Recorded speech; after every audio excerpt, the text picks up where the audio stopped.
Hello everyone, this is MXA News. Welcome to another bi-weekly Mudsling. I'm not sure which date this is. This is for editor me to decide whenever I title the video. And today is going to be two huge subjects. One subject is Evangelical Christianity versus Progressive Christianity, and whether or not we should tolerate radical groups or not. And when I say radical groups, a lot of people will probably assume left-wing radical groups, but much rather, I want to turn my attention to right-wing radical groups, as was the intention of my article. But before we get to that, let's discuss the evangelical Christianity versus progressive Christianity. Now, whenever progressive Christians do speak out about their views about the way the world works, the way they think the economy should work, the way they think civics should work.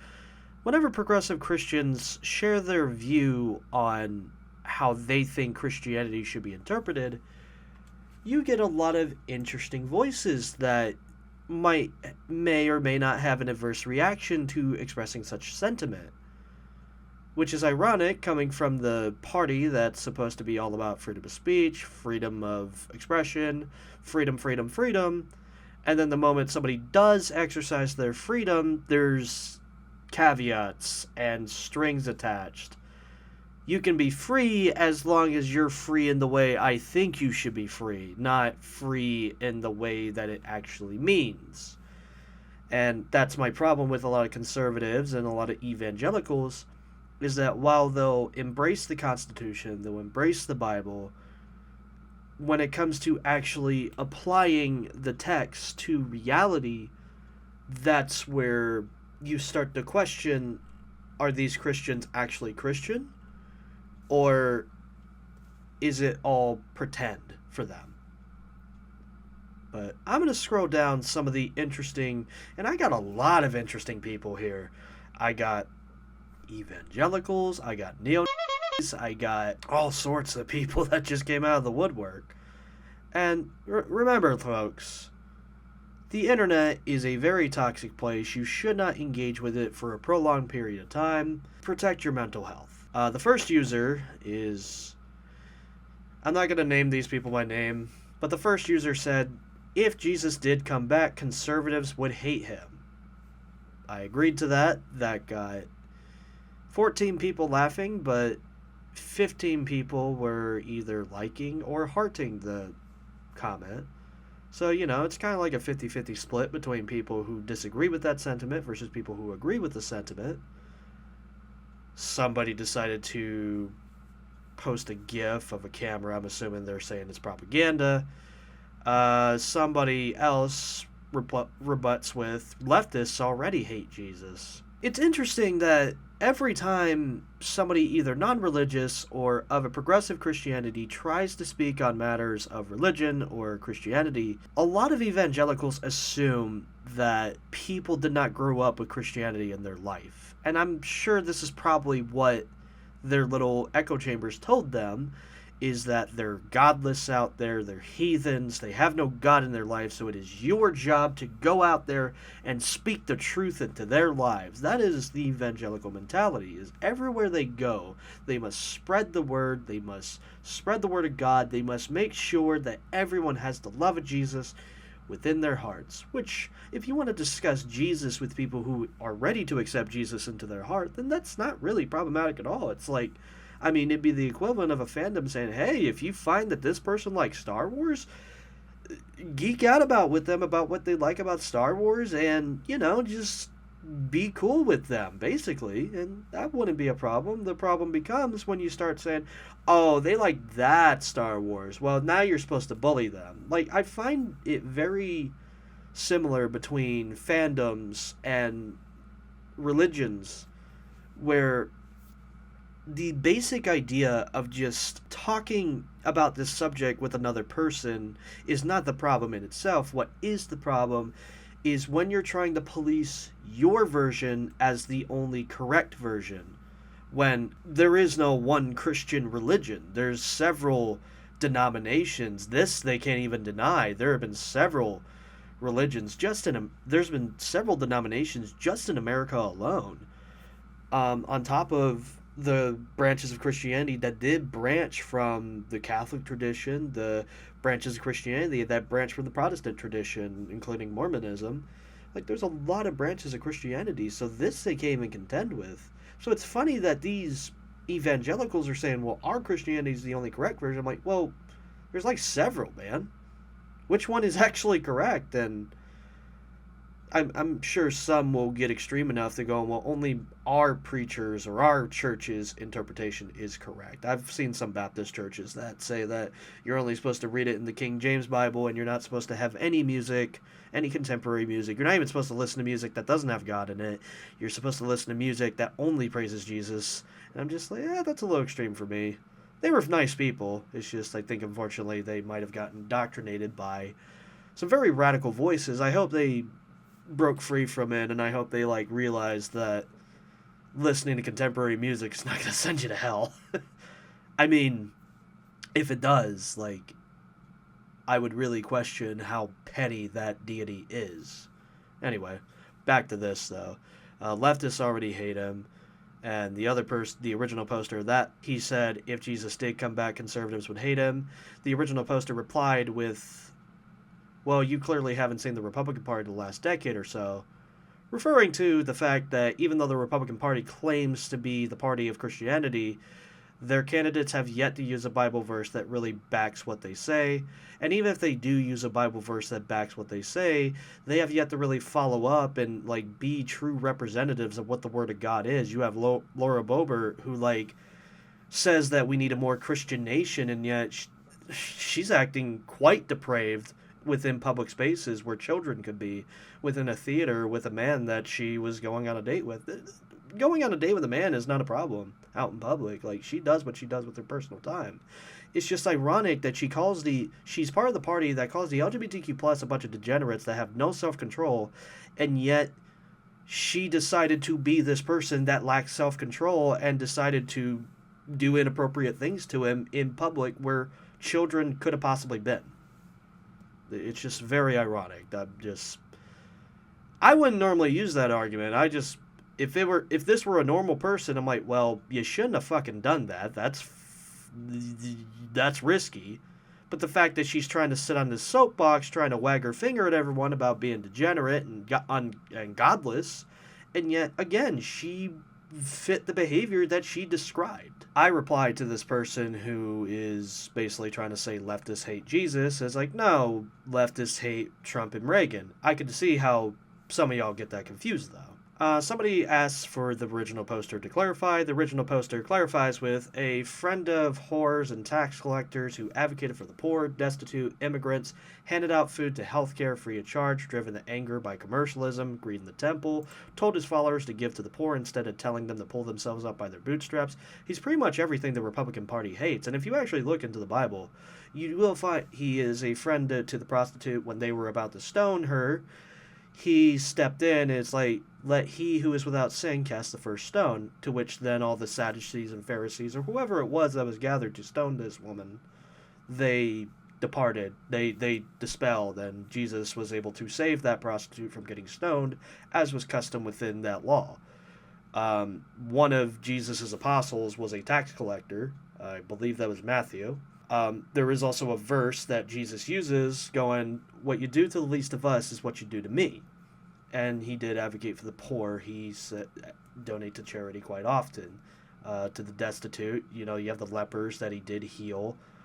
There was even a bunch of Old Testament Bible verses that said, treat the immigrant as your neighbor because you were once immigrants in a foreign land, referring to the Hebrews that escaped Egypt and were immigrants in another land. So whenever one group of people says we need to treat immigrants and foreigners like shit, it's like, well, that's very contradictory to the word.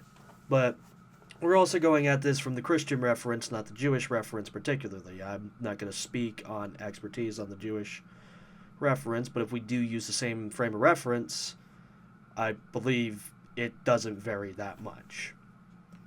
Jesus also handed out food. Again, he fed 1,000 with loaves of fish and loaves of bread. This person did say that Jesus also did give healthcare free of charge. I did mention how he healed the lepers. Driven to anger by commercialism and greed in the temple. This was whenever some people were exploiting. So within Jerusalem, people would go there. Like, that was their Mecca. A lot of Jewish people would go there to worship God within the temple. There were a bunch of people coming in from far and wide. But there were also some people local to the temple that were taking advantage of these tourists, basically. And they were, you know, if you ever been to Disney, you know what they do. They jack up the price of everything. Oh, you want this box of apple juice? Well, that's going to be like $18. That might be an exaggeration, or that might be accurate, but you know what I mean. Like, they're going to jack up the price of the most simple stuff because you're paying for the convenience of it. That's the logic anyway, but this isn't just getting a sun hat, or this isn't getting sunglasses, this isn't just getting food or water, even though those are needs. This is connected to their ability to worship. Giving their sacrifices had a charge attached to it.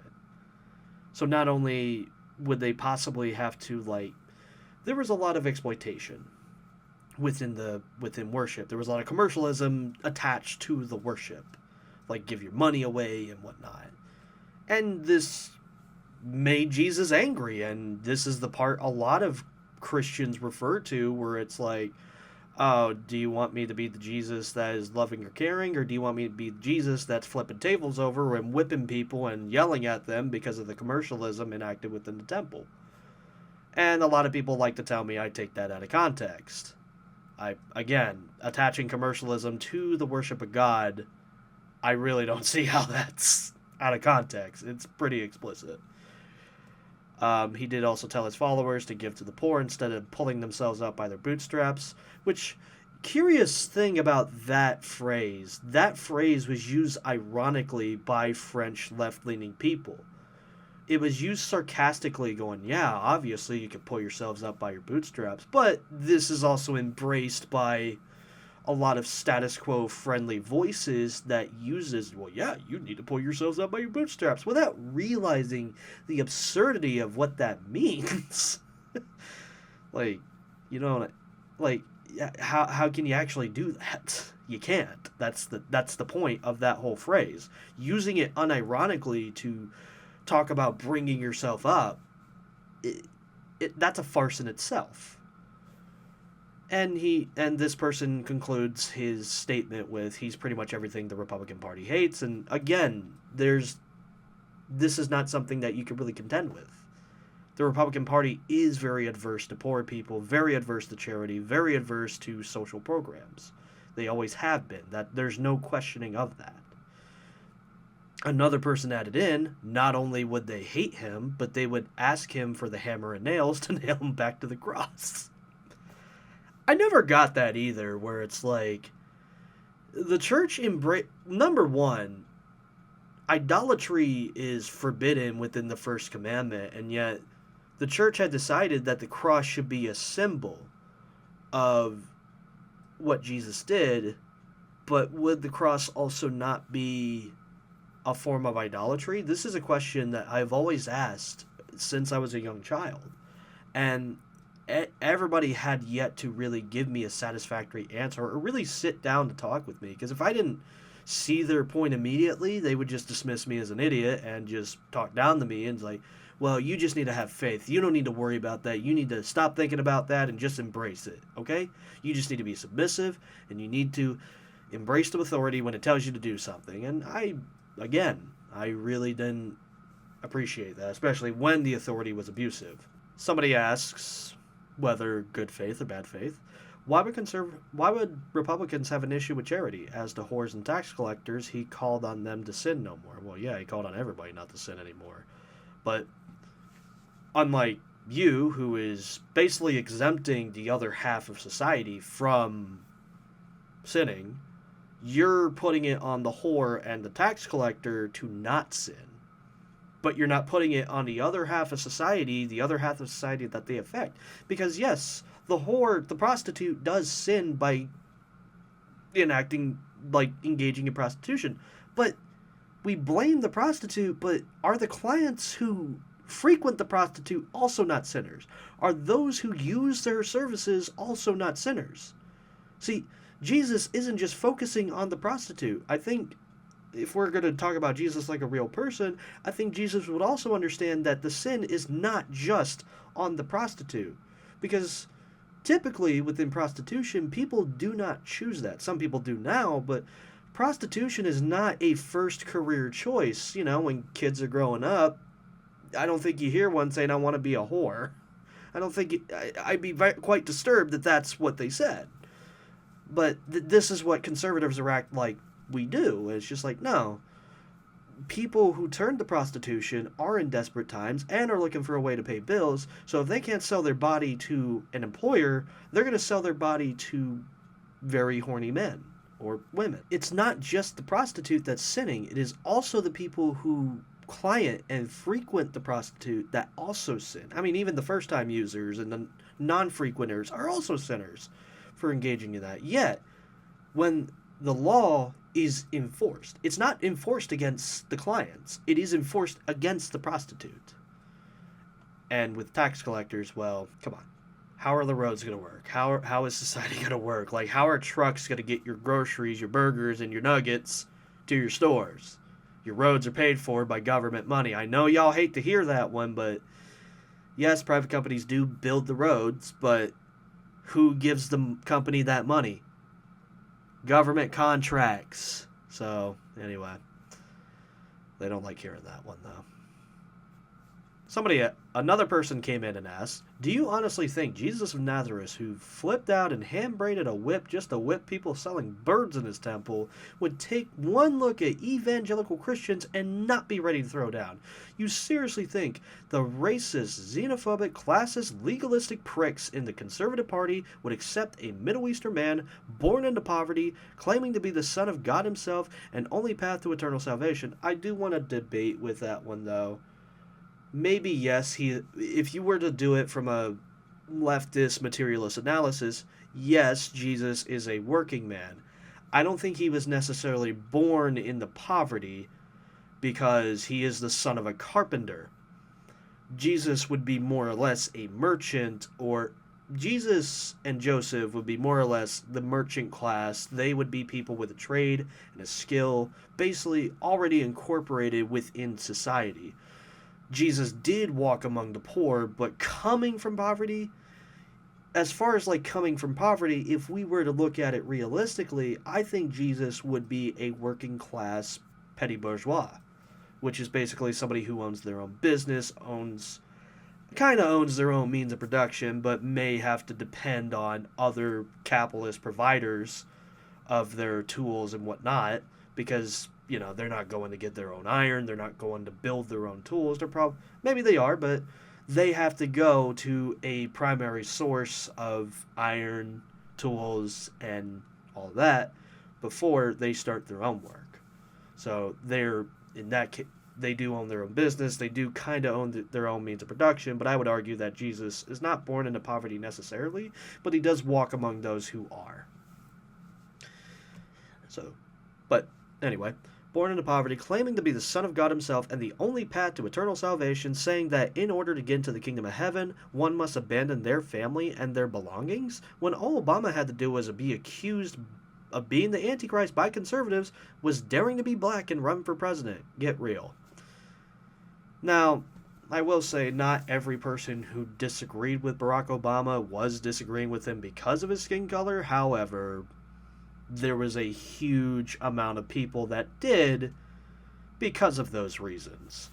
It doesn't mean every person who disagreed with Obama was, but let's be honest, there's a lot of photo, video, and internet evidence of people being abhorrent about the fact that they have a black president. This isn't just a straw man. This is a real thing that has happened. And this is a real group of people. I mean, hell, what Trump ran on the birther conspiracy, which was basically that Obama had a birth certificate where he was born in Kenya when the man was in fact born in Hawaii. I don't agree with Obama's politics, but on the same note, I'm not going to pretend that he is all the things that conservatives accuse him of being, especially considering that the conservative movement right now has a foreigner who is intervening in the elections. He takes government money and subsidies for Tesla, for SpaceX, and yet Elon is an immigrant who is doing all this, and they have no issue with him. But with all this imaginary immigrant that is supposed to come over the border and ruin everything for you, that's who's your enemy, not the immigrant who's actually doing all that? Like, I'm going to have to say, get real. But then this person argues with the other person. This is another new user. This person debates with, you're presenting several straw men. You can find evidence where it's not straw men. These are real people that did this. Prosperity gospel teachers, he absolutely would call out. Yeah, Joe Osteen, I agree, he would call out. A lot of the TV evangelical Christians, he would definitely call them out. So I appreciate that this person's at least willing to contend with that point. That wasn't the question I asked, though, this person says. Republicans/conservatives aren't racist, classist, or xenophobic. Maybe they're not, but they do. It's like with Trump. Not every Trump supporter is a racist. However, a lot of them have decided that being racist, classist, or xenophobic is not an issue with them. They're willing to be in solidarity with the very same people who are willing to dehumanize another group of Americans. It's not that they themselves believe in this ideology, but if you stand with the ideology that also endorses these ideologies, it wasn't an issue for them. That's the point. So, even standing in solidarity with these people, again, like, I don't know how you're not allied with them, to be honest. And the person says, so with that in mind, why would Republicans have an issue with charity, and why would they hate him? Because the policies that the Republicans have passed have been against charity, have been against helping the poor, have been against all of it. Every time any bill that's supposed, like Mitch McConnell, for example, during COVID-19, there was a bunch of people that needed help. They needed help. Everybody needed help. It didn't matter who. During COVID-19, everybody was getting laid off. Everybody's losing their jobs because of these safety measures. And these were very necessary safety measures. And Mitch McConnell's wonderful conclusion was, don't help them. Don't help them. Do everything you can to make sure that they never get any help. That is the Republican Party to a T. Complain how the government doesn't work, complain how the government doesn't work, but then when the government tries to do something, shoot it in the foot. It's the same thing they did with FEMA, where they talk about how they don't get enough help, they don't talk about how they don't get enough help, they talk about how they don't get enough help, and then when it comes to refunding the disaster relief package or comes to refunding FEMA or expanding their funding, Mike Johnson, the Christian nationalist, he says funding is sufficient. And yet, they couldn't have enough funding to help out the people of Asheville, North Carolina. They only got $700 per person, while countries like Ukraine and Israel got billions to wage war that Biden really wanted. Why is it that the American people cannot get help from their own government that they're supposed to trust? But the Republicans have no issue giving money to everyone else except Americans. They're willing to give money to Elon Musk. They're willing to give money to Ukraine. They're willing to give money to Netanyahu. They're willing to give money to all these very abhorrent people. But when an American asks for help, they can't get shit because the Republicans are too busy shooting it down. That's the issue. They politically stand against it. And why would they hate Jesus? Because Jesus would call them out for it. Very simple. But another person jumped in. The person jumped in with, feed and care about the poor/homeless. A rich man has as much chance of going to heaven as a camel does passing through the eye of a needle. That everybody should know that verse, to be honest. Somebody did bring up an article the New Republic wrote where it's like, according to American evangelical Christians, Jesus and the Gospels are too woke. And yes, that is a real thing that has been happening, ladies and gentlemen. A lot of people who were very right-leaning are starting to question the book that they're supposed to follow because it's quote-unquote too woke. And then this person replies with, okay, that doesn't explain why Republicans would have an issue with charity. I keep asking you people this, and none of you actually answer the question. No, it's not that they're not answering the question. It's just that you're not listening. As to the eye of the needle bit, reread that whole quote. I mean, you should do that as well. You should honestly just read the whole book. Read the whole accounts. The whole New Testament, honestly, would do you well. And then the person is not satisfied. They're shifting the goalpost when they said, this article does not answer my question. And I'm like, well, it does, because it addresses how some Republicans are taking issue with the religion that they're supposed to use as their ideology. So yes, it does answer your question. It answers the question of why some Republicans are having issue with Jesus. And it's just like, because some of them are having issue with the very religion that you hijack. And then this person answers it another person answers it perfectly, to which they reply, a straw man, do you seriously think I've never met a conservative, or listened to a conservative speaker / influencer, or been related to a conservative, or had a college class with a conservative classmate, or met a conservative person at a party? I've met these people, and I've known these people my whole life, and yes, they are racist, classist, and xenophobic. Some are just good at hiding it with condescending, quote-unquote, concern, as if the people they look down on have the collective intellect of a kindergarten class. Not only that, but a grand majority of conservative speakers / influencers / quote-unquote comedians bank off of outrage culture, reveling and making money off the misery of anyone not white, not middle to upper class, and not American. And their comment sections are filled with conservative folks calling them out on their unchristian words and behavior. No, it's all in raucous laughter, support, and parroted hatred. Don't pretend like I'm making it up with your straw man accusation. You don't know me, and if you're so stuck in the conservative bubble that you can't see your own leaders being hateful, unchristian jerks, then all I can do is pray to God that you open your eyes someday. Because if you don't, one day you'll wake up horrified to realize the atrocities against God's children you've been trained to accept and commit. I genuinely pray you wake up to that. And this person is way better than me, because I am not so kind with them.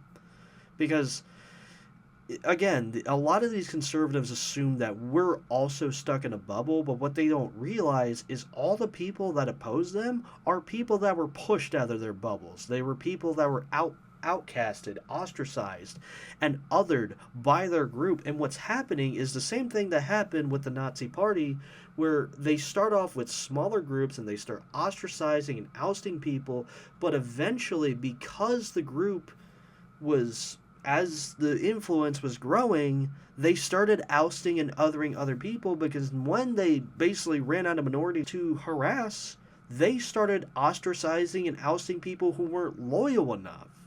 And I think that's what's happening with Trump's party right now, where a bunch of people are just not, like, they still have a lot of minorities to harass, so they're definitely going for that, but when there's too much pushback from them, when there's a genuine solidarity with those people pushing back at the Republicans and calling them out for their hypocrisy, they're starting to realize that this ideology ain't going anywhere.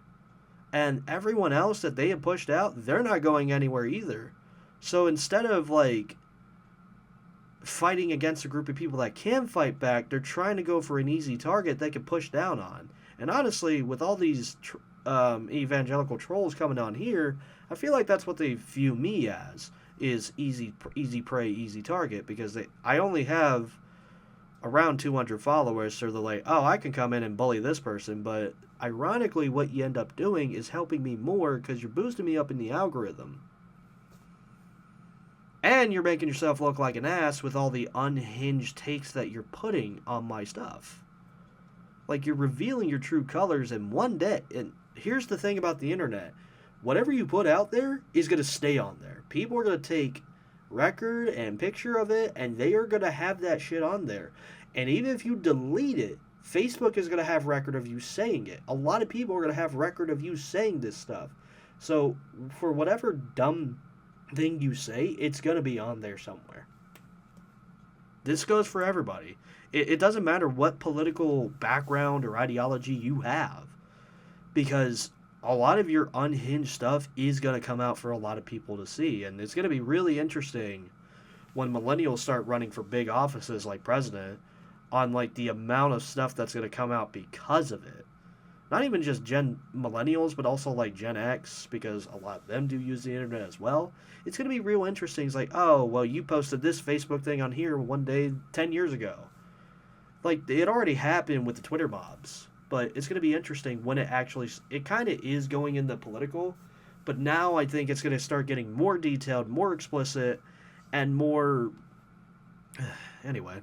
And this person comes in with, because the amount of judgment from all sides, and they lack the love thy neighbor, help the poor and suffering, we all bleed the same color, so why can't we live in harmony with everyone and end to prejudice and racism, learn to understand one another as people?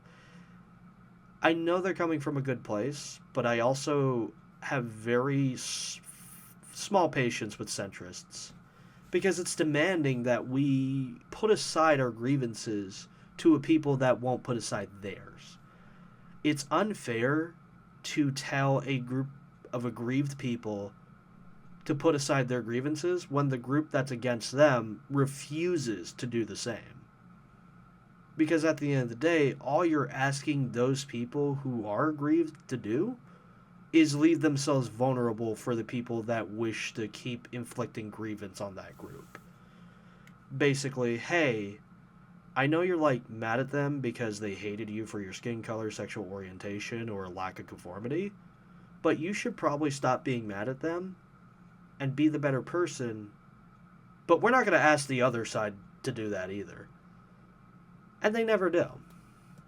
I think this person might, but it's just the reality is that reactionaries do not change their mind. But asking reasonable people to deal with unreasonable people is not fair to them. And I answer the first person who asked why would Republicans be against charity. I answered with him because they voted for bills that dehumanize the poor. What you do to the least of us is what you do to Jesus, Matthew 25:40. And I answer the centrist with, because some people want to coddle racists while others want to push them away. You can't be neighborly with somebody intent on hatred. So basically, if God were indeed omnipresent, he would have introduced himself to you, not through someone who wrote a book. People did not like that, so then they go to the straw man, atheist, fedora, neckbeard moment. I know those Reddit atheists are talking about. There's not a lot of those. I'm not Gen Z, but the reason they're not around anymore is because it is cringe. And they make this straw man, which coincidentally kind of looks like a caricature of a certain group of people that an Austrian novelist just did not like for some reason. Why is it that they're using a caricature of a big-nosed person that is critical of everything society is? I wonder what... And, oh, yep. The person... Remember when I said we had neo-Nazis in the group? Well, this is one of the first ones I've come across.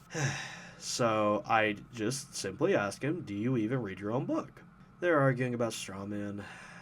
Why not say something intelligent instead? You don't have to be this person. You can be better. It's the religious person telling people that, which is adorable. Somebody said, be a good person to everyone, even your enemies, just like Jesus did. Proceeds to do so. You stupid, naive child. God, what did I do wrong? Yeah. That is the reaction. It's just we're trying to practice compassion that this book tells us, and we're being told we're stupid and naive for doing so. It's amazing. Some person commented, so many people in this comment section have no clue what socialism is, and it shows that they listen to their socialist-fearing boomer parents or are boomers themselves. And this person says, oh, I understand it. That's exactly why I detest it. It's the same person who defended the Republicans and said that, no, you can't prove to me that the Republican Party's bad, even though they've given you several reasons on why, maybe not even bad, but necessarily why the Republicans are adverse to the values of Judeo-Christian values that they espouse. When the reality is that, no, there's a separate set of standards that everyone else has to conform to, but I never have to conform to it because I am God's favorite. So then I proceed to call them out for this mentality. Yeah, poor people are beneath you, so you need an ideology that labels them as subhuman while you call yourself God's favorite child. That's how your ideology works, right? Then I got called a heretic. There's a bunch of Warhammer memes. And I'm like, my guy, I can't take you seriously when you come at me with Warhammer memes. Number one, I'm too poor to afford Warhammer, so I can't even get into all the stuff that they have. I mean, you can probably get into the books and games that they got, but like as far as like the tabletop, oh, that's a rich man's game. That is not something that everybody can get into. It's no wonder there's a lot of reactionaries in that activity. This person thinks they're smart. Scripture states that the love of money is the root of all evil. Okay, I don't disagree with that in all honesty. That's greed. Then this person says, all the Marxist thought in which socialism is derived from is centered around materialism, which essentially summed up is covetousness. Placing Christ and his perfect justice is at the forefront of Christians' life, not humanity's ideas or selfishness. And ideologically, this probably does make sense. Like, some people might go, oh yeah, actually. And it's just like, well, that's what dialectic materialism is for. So, Marxist thought without reality is just dribble. Marxist thought without reality to compare it to is just theory and ideology. It doesn't matter. You're no better than Robert Owens, who tried to enact his own socialist experiment, trying to make a society solely based off of no having material possessions, no personal property, nothing. And he found that a lot of people were actually rebelling against this in his experiment. Like, the idea of having walkable cities and everything within reach, having a communal life, is not the worst idea, except when you're using it to place arbitrary standards. The point of dialectic materialism is to, okay, you have these great ideas, but the dialectic materialism allows you to engage with the reality, so you go in with your plan, but then shit happens, and you're going to have to adjust your plan to the reality. It's what happened in the USSR because Lenin, Stalin, and a bunch of the Bolsheviks understood that communism, socialism is not a light switch. You cannot just press a button and bam, everything. It's not like that Simpsons episode where everything just turns hammer and sickle. You had to gradually incorporate ideas that transition people from a society that prioritized private property and hierarchy above communal well-being and transition them into, which is why there are some theories, especially within Marxist-Leninism, where it says you have to go through a period of capitalism in order to go to socialism, which Mao proved you didn't. But on the same note, Mao wasn't also 100% successful. And there was a lot of cases within China where ideology tended to kind of ignore reality at times. But that's human beings in general. Like, there's always... But let's also not pretend that within liberal experiments that they are adverse of it either. When it came to the economy after the Revolutionary War in the United States in 1789, a lot of people were having a hard time getting money or getting mail, or even being able to interact with their own government. A lot of people were homeless because of the destruction that war brings.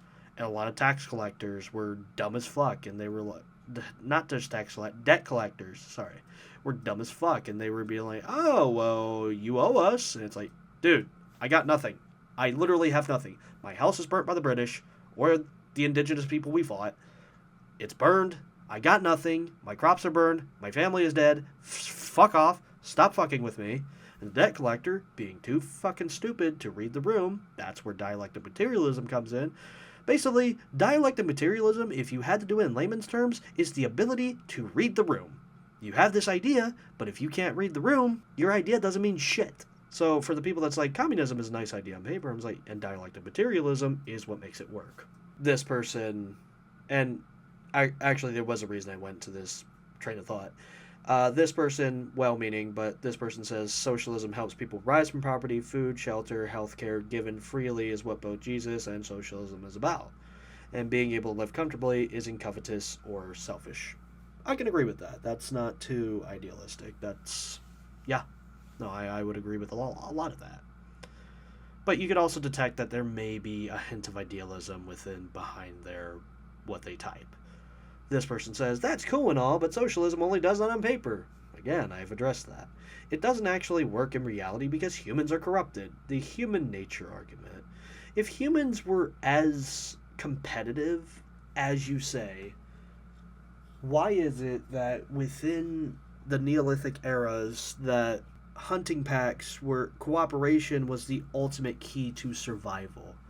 Why is it that private property and individualism wasn't really a concept until the 1700s? I mean, sure, you had people that owned property and owned large swaths of land. These were nobles and kings and maybe merchants later on in the Renaissance. But the enclosure movements really came to terms in the 1600s and 1700s, where a lot of villages and communities were more communal. And some of these communities still exist to this day. But now we can't even think about that. That is so far removed because individualism and property acquisition was valued above communal well being and the concept of community. If if people are supposed to be more, and I'm not saying you have to be like a cog in a machine. However, when you are with a village, it is your responsibility to ensure the well-being of that village. If there's no, like, there's people that have responsibility on gathering the food or gathering the resources. There's people who have responsibility of taking care of the children. There's people who have responsibility of making sure the well is clean, making sure that there's a job for everyone to make sure that the village is running. And these are thoughts and these are theories and material that has been reviewed within leftist thought. If you look into the origin of family, property, and the state, or as I like to joke, the FPS. But again, this person says that's cool and all, but socialism only does that on paper. Yeah, if you only listen to PragerU and their caricatures of what history is, remember, PragerU and thoughts like that also like to justify slavery and try to say that it's actually quite difficult, despite the fact that Christopher Columbus was tried for his atrocities against the indigenous people. Even the Spanish, who committed the Spanish Inquisition, like, they did some wretched shit to other people. And yet, somehow, the Spanish looked at Christopher Columbus and said, what the fuck? There are court cases of this. The Kingdom of Spain versus the Columbus family. And some people even tried to question if his governorship was legitimate. That was a very long court case, but I think Columbus did get acquitted of his crimes eventually, because if you drag a case out in court long enough, it's up to the Kingdom of Spain whether they want to actually keep those charges against him or not. It doesn't necessarily mean he's innocent, it's just, are they willing to expend resources on a very practically dead case? Because by the time Columbus did fight for, the Columbus family did fight, there was really no assets left to fight for. They were only fighting for a title, and the Kingdom of Spain was not about to spend billions of doubloons, or whatever their currency is, on a title. It's like, no, yeah, you can have the Sir title if you really want it, you just don't get any land with it. Again, you could look into that to verify everything I said, and I might have gotten some things inaccurate, I won't lie. This is just kind of stream of thought conscious, but that's what I remember from it. You can correct me if you wish. So this person then, so in response to the socialism doesn't work because humans are corrupted, this person argues back, so our Social Security, food stamps, disability, Medicare, low-income housing, and the hundreds of other social programs used in states aren't working? I mean, again, Trump was trying to defund the post office because it was so inefficient in delivering mail. I mean, okay, let's be real. The post office does screw a lot of things up, let's be real about that. But it did work for an election. It worked enough where Trump wanted it not to work. Look, if Reagan or Trump wants it gone, it's probably a working thing. Politicians are corrupt because we've allowed our money to take over our government. Take money out of our politics, lower corruption. I can agree to that. Actually, why didn't I not like that before? Because there was a lot of comments, that's why. Socialism is by force through the state. Through Christ we share according to individuals' needs voluntarily. Yeah, the problem with that is a lot of your followers do not volunteer their anything. Joel Osteen was reluctant to allow anyone into his church, despite them desperate and needing help. But he argued the reason that we didn't allow those filthy pores to come into our precious church, which used to be a basketball stadium that we spent millions of dollars on to have, as well as the millions of other dollars that we spent on cable broadcasting equipment. But the reason we couldn't let those filthy pores into our very expensive and lavish temple is because of the safety, and the roof was leaking. That was their excuse. Even though you could have just put them in the room where it wasn't leaking, but yeah, hey, what the fuck do I know? And also, a lot of churches do risk the ire of the government when they try to provide safety to a lot of people. I mean, sanctuary is a trope that is used within The Hunchback of Notre Dame and a few other movies, but a lot of churches do risk their legal status to help out those who need it. It's just the Osteen Church decided not to. So you got to wonder if they're actually Christians or if they're just hijacking the Christian name. The other person argues taxing the upper classes so the lower classes can live comfortably rather than in squalor is good for the people, for the economy, and eases stress in the state. I can agree to that. It's exactly the kind of thing Jesus would have preached for it if it had been a thing at his time. And it does kind of remind me of the give the Caesar what is Caesar's. Because it's like, oh, should we pay tax? The context of that is, oh, should we pay taxes to Caesar? Because at that time, Caesar was not only just the emperor within the Roman Empire, Caesar was also considered God. So paying taxes to Caesar was... If they got Jesus to say, you need to pay taxes to Caesar, you're basically saying, you need to pay taxes to Caesar over God. You're placing Caesar above God, our God. But then Jesus says, give the Caesar what is Caesar's. He was very careful with his wording. So then I comment with, well, maybe if these people cooperated their charity, force wouldn't be required. Just comply as y'all say to minorities. Somebody commented with, actually, Jesus said I only had to help the poor if I felt like it. Yeah, I'm pretty sure he didn't say that. Then these people were arguing about the definition of materialism as the dictionary knows it versus Marxist materialism, which Marxist materialism is not the material possessions or obsession with possessions or, basically having to have everything. The Marxist definition of materialism is that you are considering the material reality. You're considering how practical this idea is when comparing it to the rest of everything else.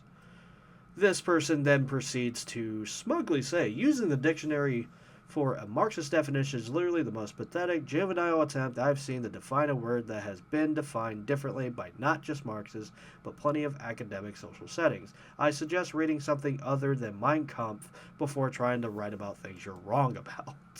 I think I might have fucked up and I might actually... Because, there's a lot of shit going on. It's like a bar fight, dude, within this comment section. Okay, no. Then this person proceeds to say, when you complete high school, you will learn to conduct research and utilize resources to prove points.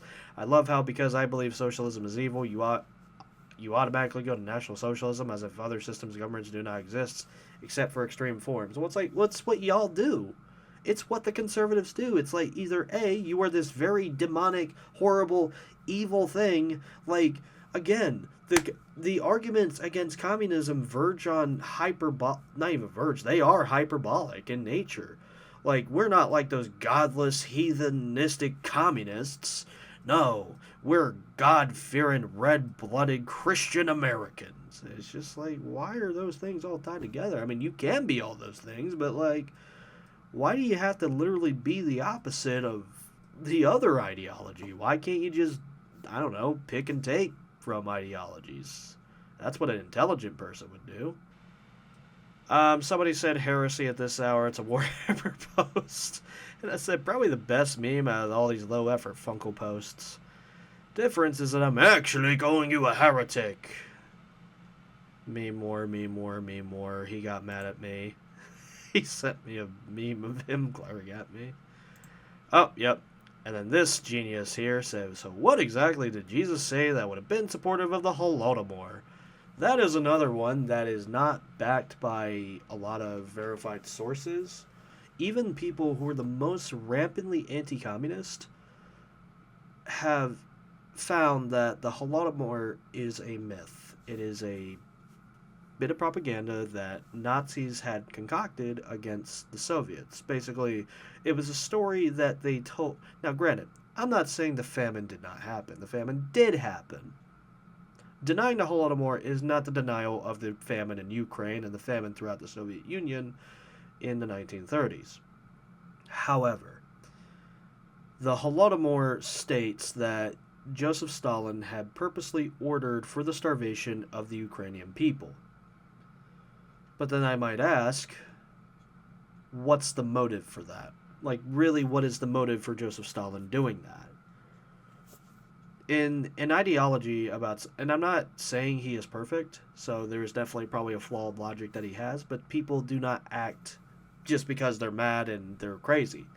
People act because there is a line of logic, and with Joseph Stalin being an avid socialist, a very vehement socialist, what motivation would he have to kill off Ukrainians? Like, why would he specifically go after Ukraine? What did Ukraine do? And because when they even within the discussions of what happened with the famines, he wasn't attacking the Ukrainians particularly. He wasn't attacking people for their ethnicities like the Nazis would. What they would do is they would attack people by class.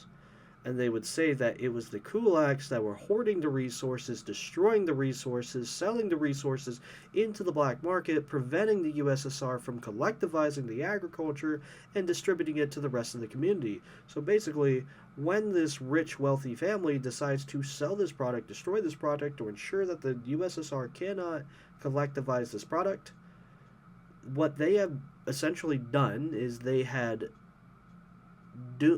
deemed their surrounding village, they have deemed them a fate of starvation. So, in retaliation for this, they did what they did and got really violent with the kulaks. But it's also a little more difficult than that. It's a little more nuanced than that. When it comes to the famines, it was found that the famines were done because they overestimated how industrializing agriculture would improve. Apparently, back in the day, crop rotation was not a thing, so what they were doing is they were degrading how well the crops could feed the plants, because the plants need nutrients, and when you're not rotating the crops, you're not allowing the crops to absorb nutrients so that the plants can have them. And on top of that, the other factor that they found, even the people who wanted to say the Soviet Union is evil had concluded that it wasn't necessarily because Joseph Stalin wanted to kill off a bunch of Ukrainians. It was massive incompetence. It was they overestimated how industrialized agriculture could increase the output. I mean, theoretically it could, but without considering the dialectic materialism behind that, what they didn't consider is that weather could undermine a lot of the crops. And being a post-Civil War economy, because when the Bolsheviks and when the White Army clashed, the White Army found it very necessary to do total war, to burn every village down, to kill every villager, to basically destroy everything they get their hands on, because if they can't win the war, they're going to destroy the country and take it with them. I guess the idea behind that was that so the enemy can't use the resource, they can't use the villagers, they can't use the farm, they can't use the food. If I can't have it, nobody can. Kind of deal. There is a strategy to it, it's just a very barbaric and cruel strategy. So you have a country that's recovering from that and aiming to be industrialized. I mean, priorities, but there's a lot of sources on this. Bad Empanada does a very decent breakdown and video of it, and how the Wikipedia articles that they use to refer to the Holodomor, how they misattribute and misquote the article. But again, even the most rampant anti-communist people did not conclude that the USSR purposely starved the Ukrainians, but much rather it was because of incompetence. But blaming the ideology doesn't make any sense. Blaming the weather, and you could probably blame mismanagement as well. But blaming the ideology itself, it's like, oh, well, they start because communism. It's like, okay, well, if that's true, how do you explain the rest of the time the Soviet Union existed? How do you explain China right now? How do you explain Cuba? How do you explain all these socialist countries that exist right now? Like, there's these wide periods of famine, but, like, I also don't see you blaming capitalism when it comes to the famines that the British had caused in India from the entire time they were governing them. Imperialism and capitalism was what their ideology. Capitalism is a product of the British. And that is the ideology they embraced. And yet, we're not calling it capitalism whenever the British do it to India. Somehow that's the exception. Doesn't make any sense to me. Blaming an ideology doesn't make any sense. However, blaming the circumstances and blaming the mismanagement, that would probably be more accurate. So basically, he said, what did Jesus say that would support the Holodomor? That's not socialism. Jesus people need Jesus. Jesus, you people need Jesus. People need Jesus. Okay. So the USSR wasn't socialist. This argument, basically, it wasn't real socialism. No, it was. A man-made famine is not socialism. A country can ascribe to its socialist ideals while failing at socialist actions. Just like the U.S. has many socialist programs, but mostly supports capitalism. Promotes capitalism. Socialism improves the lives of the working class. Taking devastating human tragedy and blaming it on an economic system because their leaders made bad decisions is just intellectually dishonest. And yet those leaders, which make evil decisions, take power every time that socialism rises. Well, what do you say about George W. Bush? What do you say about, what do you say about these leaders that do commit atrocities? What do you say about FDR when he did the internment camps? What do you say about Woodrow Wilson when he tried to revise history to be sympathetic to the Confederates?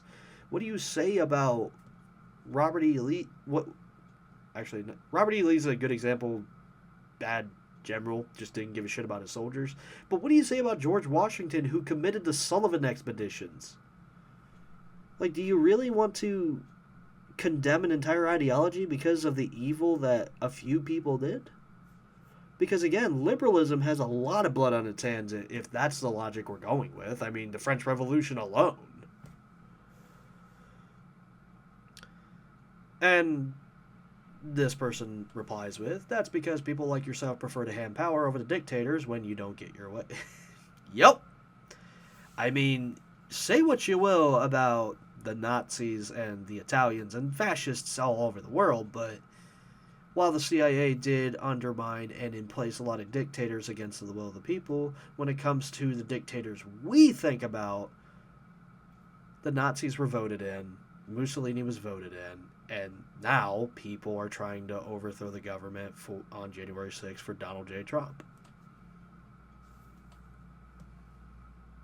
And this person says, I would have to take a guess that you're going to vote for Donald Trump if you're in the U.S. 100% weapons-grade copium. Nah, just got myself an education. You know, that intelligence that the right fears, so they ban books, rail against anything that takes more than a 5th grade education to understand. Why do leftists always screech ban book? Because ban books is a bad thing, dude. Ban books is bad. Did you know that banning books is actually quite a bad thing? People who want to ban books don't normally have good intentions in mind. Every time people have been trying to burn or ban books, it's because they want to do something incredibly fucked up. You know, like the Nazis. But then this person goes to the straw man argument when it's suggested that prepubescent children shouldn't be shown books that feature pictures of fellatio. And here's the thing. You'll find people that will agree that children do not need to be exposed to those pictures. But what you people are trying to do is make that out to be a bigger story than it is. Yes, that did happen. But it didn't happen on such a wide scale as you people are making it out to be. What had happened is people were not paying attention because the amount of books that were coming through the libraries, they did find their way through. But what you're trying to say is, no, the LGBTQ plus is sneaking these books in. And it's just like, no, it's the one bad faith actor that is. And I don't know why they weren't looking harder at that shit. Like, I guess they. And this is why you really need to do, like, quality assurance, and this is why people need to pay more attention to this kind of stuff. What I'm probably assuming happened is they saw the illustrations and they're like, oh yeah, this is kid friendly, oh LGBT friendly, and they probably didn't turn any more past that. But then one day a parent finds their kid is basically reading pornography. And again, these are a handful of small incidences, but what the right is trying to do is make them out to be a conspiracy against straightness. And then they proceed to make up 90% of their other stories, like the litter boxes, the drag queens grinding on minors. Like, all of those have been... The guy who got accused of that sued the people who accused him of that and won millions of dollars for it. But not before suffering a damage of his reputation and having a hard time getting work because he was falsely accused of acting inappropriately around minors. This is the damage that these kind of people do. They also send bomb threats to children's hospitals, and yet somehow this is justified to these people who are trying to push this ideology of being violent towards nonconformity. The person proceeds to deny it. That's not a thing. You guys make up the most absurd stories and then get mad about your made up fantasies. It's cringe. Now, while they do fabricate a lot of stories, I mean, J.D. Vance even admitted himself that he will create stories. He said it. But that is a conservative strategy, is they will invent stories that seem plausible, and then when you actually try to find evidence of it, it never happened. I mean, hell, even with the litter box and the school story alone, you know why that wouldn't happen? Health code violations. Litter boxes are fucking disgusting, bro. On top of, like, it's a disgusting health code violation, and allowing a child to defecate in a litter box in a facility? Dude, you can't even, like, use the bathroom without a fucking pass. Now you're telling me kids are allowed to shit in litter boxes? You have to ask the teacher permission to go to the fucking bathroom, and you're trying to tell me that now these schools are running rampant and they're allowing children to shit in litter boxes. I'm like, what? When? Since when? Do they still have to ask for permission to go to the fucking bathroom? Mr. Teacher, can I please go shit in the litter box? Like, oh my god, people need to really think about what they type. For real. The person mentioned the book. It's like, so the book title, Genderqueer, a Memoir, was never placed in school libraries. So they even admit that it never made it to a school library. Oh, wait, no, hold up. Sorry. So, a book titled The Genderqueer Memoir was never placed in school libraries and doesn't feature explicit imagery, including a sexual contact between a man and a minor. No. No, that's not what happened. It was talking about sex, but it wasn't talking about sex between a fully grown adult and a minor. That is the myth that a lot of these right-wingers like to place in there to try to say, and it's an old mythology that 4chaners have been trying to place on the LGBTQ plus as long as it's been around.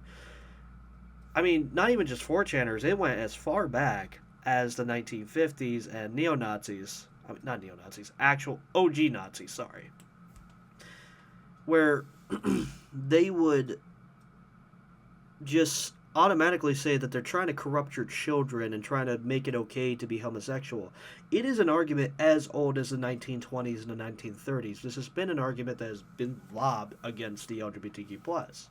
And whenever the 1950s they were doing PSAs, instead of calling the man a pedophile as they were, they decided to call them the homosexual, which is depicting a fully grown man trying to groom children, and it's just like, bro, that's a pedophile. That's not a homosexual. So, but it's ironic that the right feigns concern for this, and yet Google Republicans caught with acting inappropriately around children, and you won't go more than 5 Google search pages without finding a new story on Republicans acting inappropriately around children. And on top of that, their head candidate, Donald Trump, also has a history of acting inappropriately around children, being best friends with Epstein, having a list of victims that are complaining against Trump and trying to sue him and trying to hold him accountable for what he did on Epstein Island, the fact that he did become a client for them, and what he did at Miss Universe. It's ironic that they say, oh, well, we're worried about the groomers, and yet they have Supreme Groomer himself, who also described Epstein as being a terrific guy. He described him as being a terrific guy, and then when Epstein was caught being, what he is, Trump decided, oh, well, now I gotta, play down the fact that I was close to this man. Well, I come in with mine because this person asked me disingenuously, when did Jesus endorse the Holodomor? And we went there's a lot of shit that happens in this comment. It's like a fucking bar fight. And I reply with, well, when did Jesus exactly endorse Reaganomics? Where did I make any claim that he did? I'm like, well, when did I claim his endorsement of the Holodomor? You hold yourself to the same standard. You claim that listening to Jesus made you a socialist, so clearly there's some part of the scripture that could be used to excuse the atrocities committed by socialists, yes? And you implied he endorsed the opposite. Why don't you hold yourself to the same scrutiny you hold me to? Prove yourself before I lift a finger. To which then this person says, why do leftists always go to projection? It's pathetic, really. I really don't know what the projection is. You're saying that I'm saying that Jesus endorsed the Holodomor, and I'm going to say, well, when did Jesus endorse the distribution of crack in black neighborhoods by the government? When did Jesus endorse police brutality? When did Jesus endorse this? When did Jesus endorse everything America did? When did Jesus endorse the invasion of Iraq, as Bush says he did for God? When did Jesus endorse any of this? When did Jesus endorse the Crusades even? What verse are you using to prove that? I could go on and on and on about what did God actually endorse. And I'm saying, yes, I did go to leftism because a lot of my Christian sentiment does attract me to taking care of the poor. It's very clear within the meme. Evangelical boomers teaching their kids to listen to Jesus. What have you become? They're socialist children who defend the poor and the oppressed. That's the sentiment that brought you to socialism. That's what it says. I am what you made me.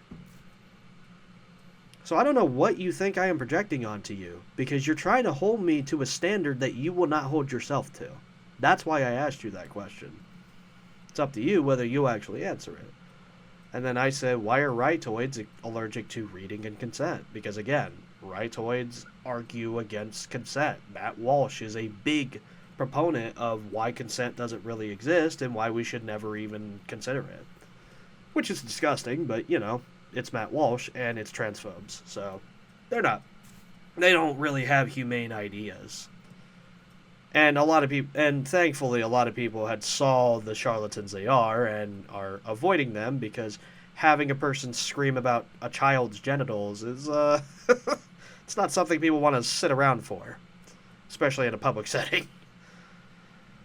But then, the reading one. If you're so well read, tell us which chapter and verse can be used to justify the Holodomor. Again, they're holding me to the standard that they will not hold themselves to. Give me a Bible verse that justifies what the British did to the Indians by causing mass starvation and famine. Please, tell me that one. And then I asked them, tell which verse justifies supporting the CIA. You came in first, prove your point first.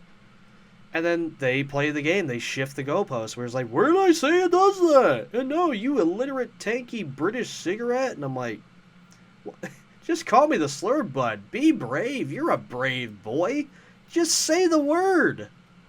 Don't pussy around it. If you're gonna default to ad hominem, go balls to the wall with that shit. Come on. You can do it. It's not like the Project 25 people are gonna fucking hold you accountable for it. I can report you and they're not gonna do shit about it. And the person side never implied that either. It's like, well, I never implied that Jesus endorsed a whole lot of more. I mean, Jesus wouldn't endorse falsehood either, so. And I just like, come on, you're a brave boy, just say what you mean. Then they proceed to send a ad hominem meme where it's a obese person in a hammer and sickle shirt with green Joker hair. You know, I am kind of rotund. I'm not gonna lie, I am very rotund. Not this rotund, thank God, no. You cut the soda out and, your waistline gets a little more manageable. You can start to see your again, like, it gets a little more manageable when you cut out the soda. But I just need to cut out the sugar and all that stuff. But, weight loss is a journey.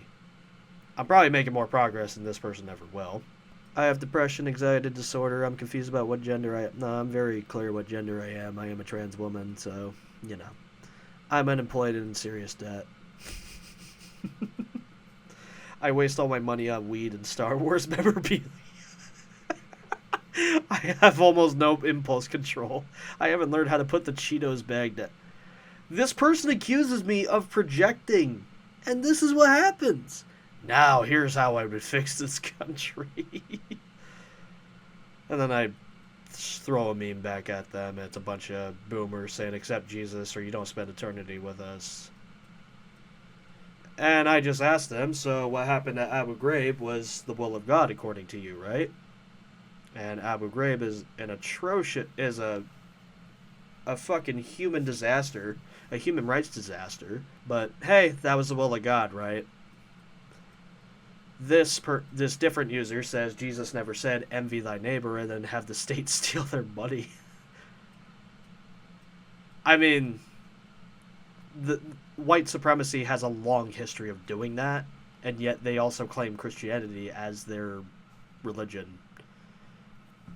Basically, anytime a black neighborhood did become more successful at running an economy than white neighborhoods have, they proceeded to, because of their envy, they proceeded to accuse one black young man of non-consensual touching. But the black community knows what's up, so they form a solidarity and they try to defend themselves against the white mob. But it doesn't help when the police also backs that white mob to burn down the neighborhood, like what happened in Colombia, like what happened in Oklahoma. Not Columbia the country, Columbia the city, over in Tennessee. That happened in 1945. It also happened in Oklahoma. I think it was also known as Black Wall Street. There was a lot of instances where the police backed the white lynching mobs. I then reply with, he also didn't say to murder the poor and hate immigrants either. Excellent straw man. It's not a straw man. It is what you endorse. Now, do you have an actual point, or are you just going to deflect to a ridiculous assumption again? It's not an assumption. You people who... It's not ridiculous to assume that if you're against socialism, you're also against the... Because it's ironic, because, you're accusing me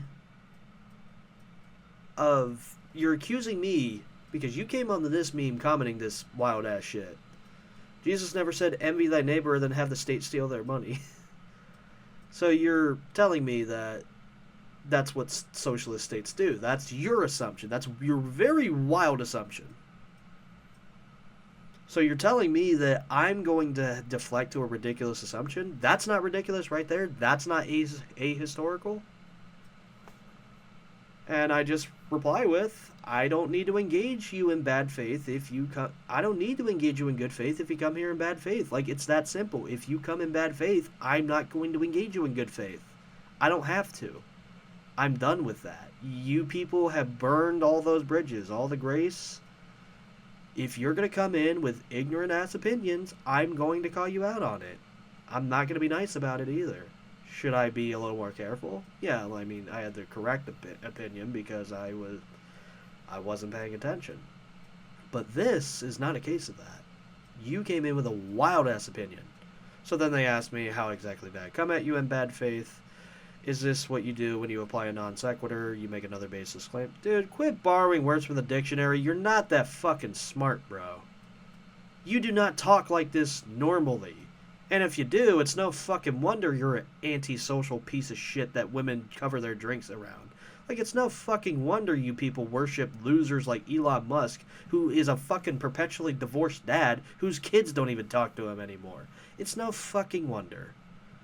Getting exposed for your exceptionally poor logic on your own platform is embarrassing, bud.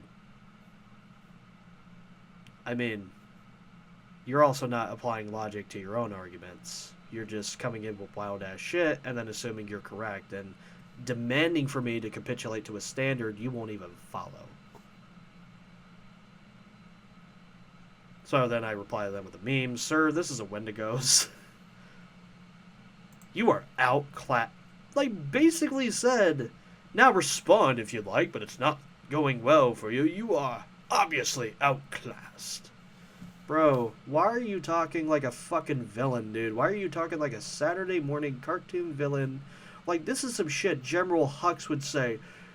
We have conquered the galaxy. You are doomed. Like, dude, do you fucking hear yourself when you're typing? You are such a fucking dweeb, bro. Like, read this shit out loud before, like, saying it to me. You are such a fucking loser, dude. Oh, I guess the other person tried to have a smart-ass reply to me. I ignored it. Not even because I had discipline, because there was so much shit going on. My attention span was overwhelmed.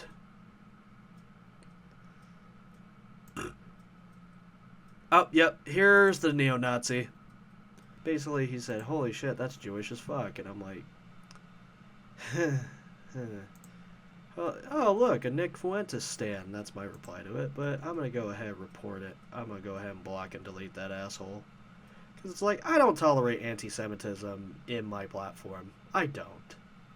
I am critical of Zionists. I am critical of Israel. But what I will not tolerate is anti-Semitism. And when you're just going to... when you're just going to, oh, look, that's a Jewish argument. I'm like, that has nothing to do. Because there are plenty of non-Jewish people that practice socialism as well. Again, another neo-Nazi.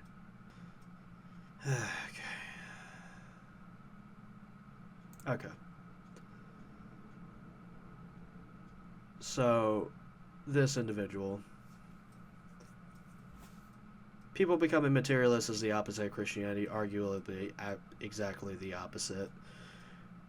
Another person said Jesus provided free food, free healing service, and free wine to the masses. The character is written as a socialist. I don't agree with that. I mean, there's definitely a lot of inspirations for socialist principles, but giving free charity is not necessarily a socialist concept in itself. And the person correctly argued, I mean, even though they are in bad faith, they have correctly argued that is not a socialist. And then the other person proceeds to explain, socialism is the working class taking control and distributing needs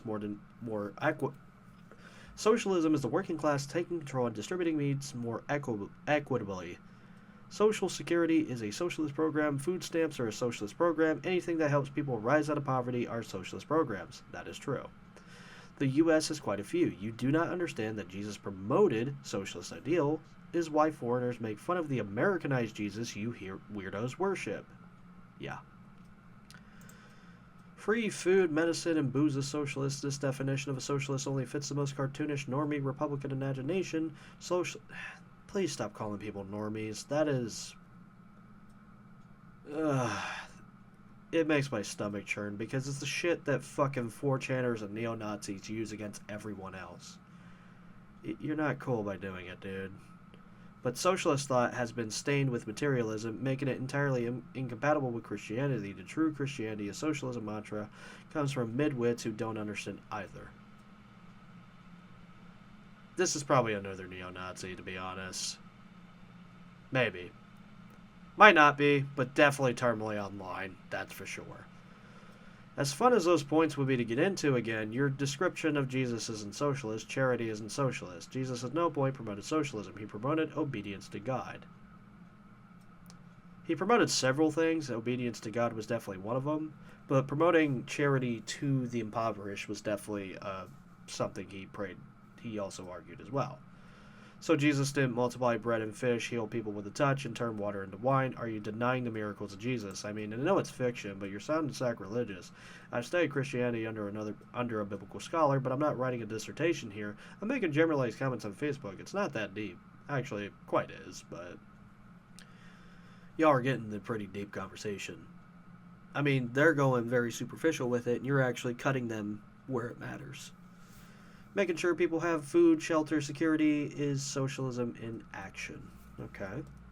No, that's charity. Charity and socialism are not synonymous. I don't know if you're stupid or trolling at this point.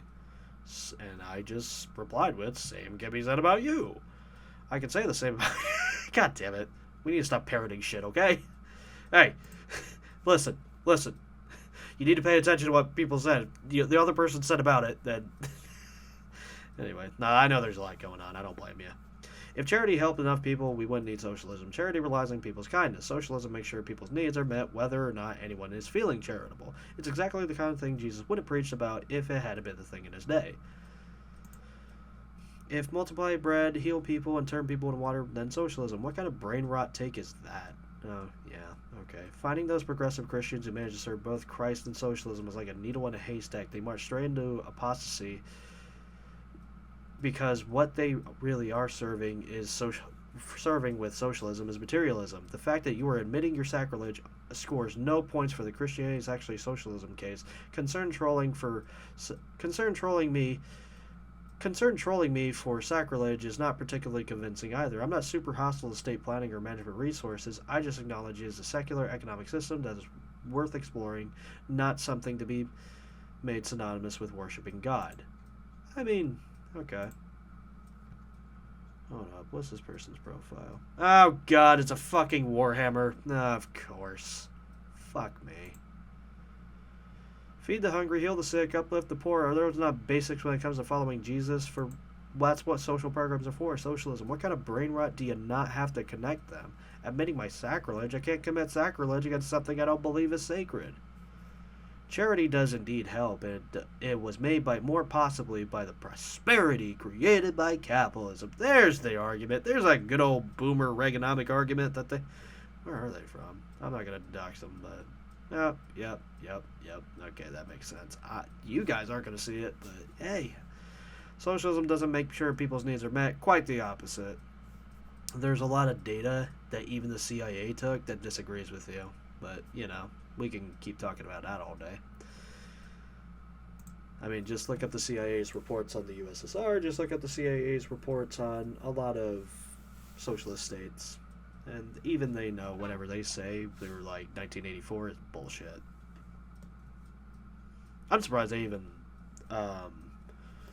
well, maybe they were confident that nobody was going to read them. I don't know. Still on the social programs equals socialism, equal Christianity position. Just a dumb take. What would take the most infantile understanding of any of those topics to suggest that they are interchangeable? If I were you, I would consider how you were mocking Jesus and show you outward contempt for him, while also saying that he would agree with you on everything, but maybe your skull is caved in the mold at this rate, just beyond your grasp. It's a Warhammer picture. How can we be surprised if this is their sentiment?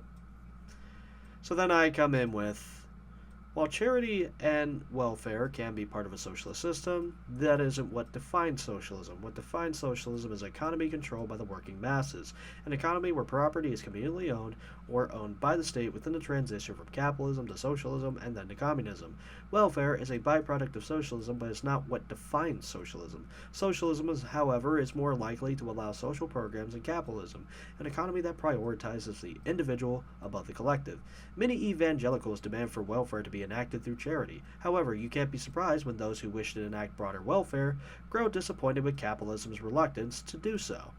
on top of seeing much of the church endorse a man who regularly demonizes the poor, immigrants, and disabled. Not even discussing Trump at this point, that also fits Reagan and much of the conservative movement. For being a movement dedicated to the enactment of Judeo-Christian values, y'all seem to hyperfixate on Old Testament laws while ignoring Acts 4:32 to 37, Matthew 5:3 to 10, Matthew 5:17 to 20, Colossians 2:16 to 23. Y'all couldn't even be bothered to bring up these quotes because none of them substantiate your arguments. This is why I do not engage with your circus. This is why true followers laugh at you or get furious with you. This is why the church is divided. There are those that follow the word, and there are those that follow the men of God. Many of us understand that Jesus was against the Pharisees and Sadducees, groups of self-proclaimed paladins that enforce unrelenting rules against their own people. The nightmarish caricatures y'all make of Sharia law is twice as true for those two groups and thrice as true for evangelicals. It's why some of us call you Y'all-Qaeda. You are literally the nightmare you project onto your enemies. You are the demons that you threaten us with on the outside world. If it's between facing hell with those we love or enduring heaven with demons like yourself, many of us choose the former. You can laugh and maybe you're correct. Maybe the Lord will reward you for your unfathomable hatred for difference and nonconformity. However, who can blame somebody who's actually read their book? Who can blame somebody who compared Trump and Reagan's behavior with what's expected of us who were believers? We were expected not to fornicate, and we knew Trump to be a fornicator before running for office. We were expected not to blaspheme, and we have yet to see Trump broach any with grace. We were expected to conform, and yet Trump defied the laws of the land that y'all say you want to respect. Even the Constitution isn't sacred to you lot. The Bible isn't. The Constitution isn't. What is sacred to y'all? It's obvious. It's idol worship, and you wonder why you feel lost as you vote for the brass idol. Somebody said, that's why I think lines like Christ is King have replaced stuff like John 3:16. They want people to trust what they say the Bible is, not find out themselves. The owners want you to sit and wait for a redeemer in the afterlife while they oppress, steal, and exploit you. Why? Because if we all stood up and united, their game would be over. I agree with that. Christ is not an authority figure, even though he is the king. That's sacrilege. The owners, he absolutely is. It hasn't replaced it. Both things are true. But I don't see any of the people say Christ is king actually quoting the Bible. It's not. There's definitely quotes where they say Christ is king. That's more of like a Revelations kind of thing. And that tends to be more books of prophecy and whatnot. But there's also some stuff in the New Testament that says Christ is the king. But as far as like a verse goes, I'd have to look it up. Some people said this isn't the flex you think it is. It's more of a cell phone. If you think being a socialist is shameful.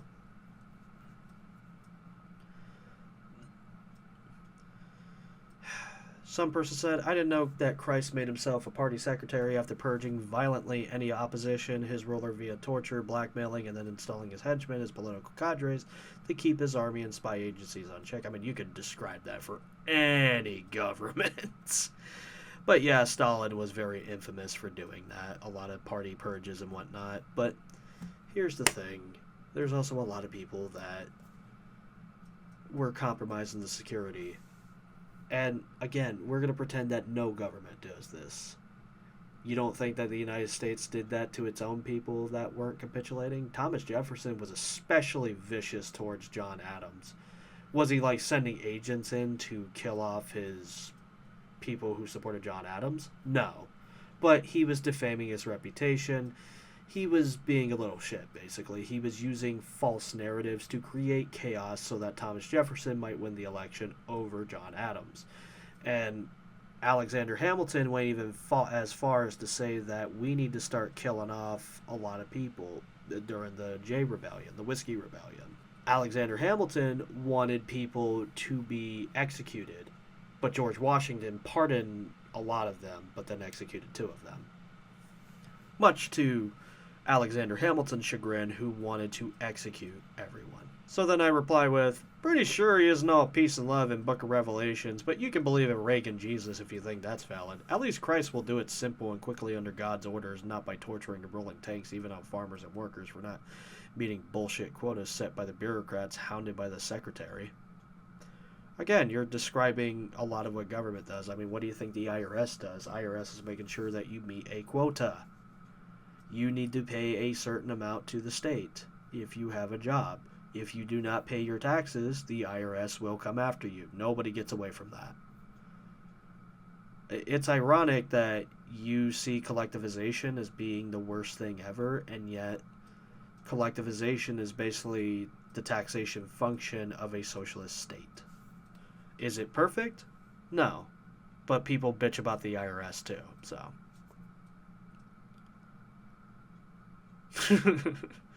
Somebody said he literally declared himself king after violently purging everyone from the temple and then installed his henchmen as head of the church. But I bet you haven't read the Bible once. Thank you, person who replied to that.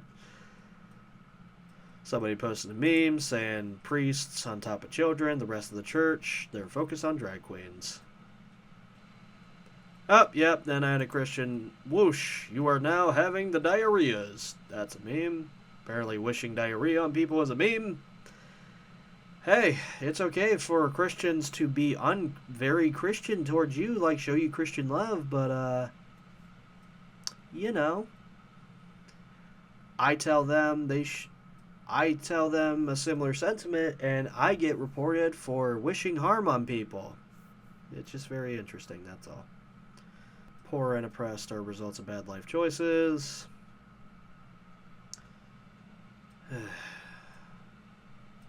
Kids will eat Tide Pods. This isn't the flex you think it is. Some of y'all think Trump loves you. Trump isn't importing massive hordes of people who actively hate me. Trump isn't pushing energy policies that are deliberately making everything from heating to groceries utterly unaffordable. Yeah, except the Republican Party is importing migrants that... I mean, they don't hate you, but they are importing migrants. So they say the Democrats are doing this, but when the Republicans are accusing anybody of anything, you have to look at what Republicans are actually doing. From Ron DeSantis importing migrants into Massachusetts to prove a point, to Greg Abbott importing migrants into California to prove a point. Trump is pushing for energy policies that will kill us all. And making everything from heating to groceries utterly... Giving tax cuts to corporations and billionaires are going to make the price of everything escalate up. The reason a lot of the stuff that's been happening is because Trump bragged about deregulation. Not just bragged about deregulation, but deregulated absolutely pretty much everything he can get his fucking hands on. The deregulation and the tax cuts is what is making this country not function.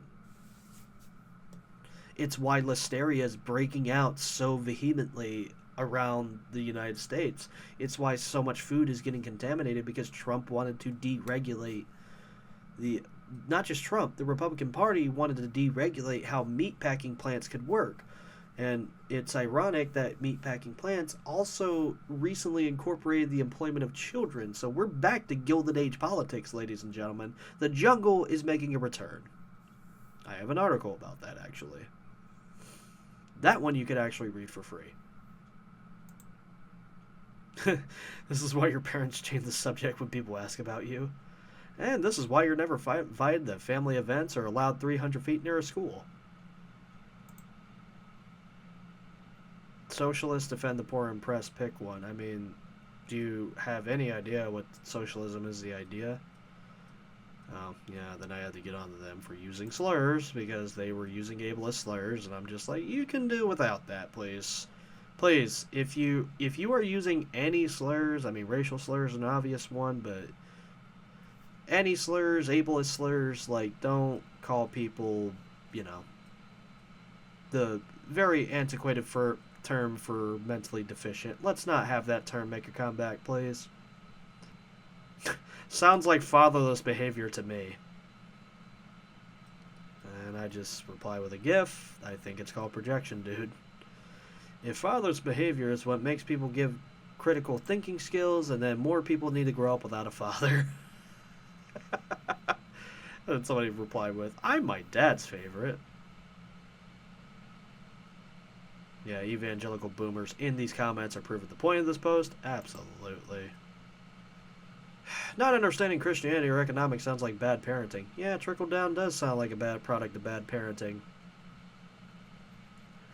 And then, you know, people, you're seeing the arguments where a lot of progressive people are using Christ as inspiration for helping a lot of people out.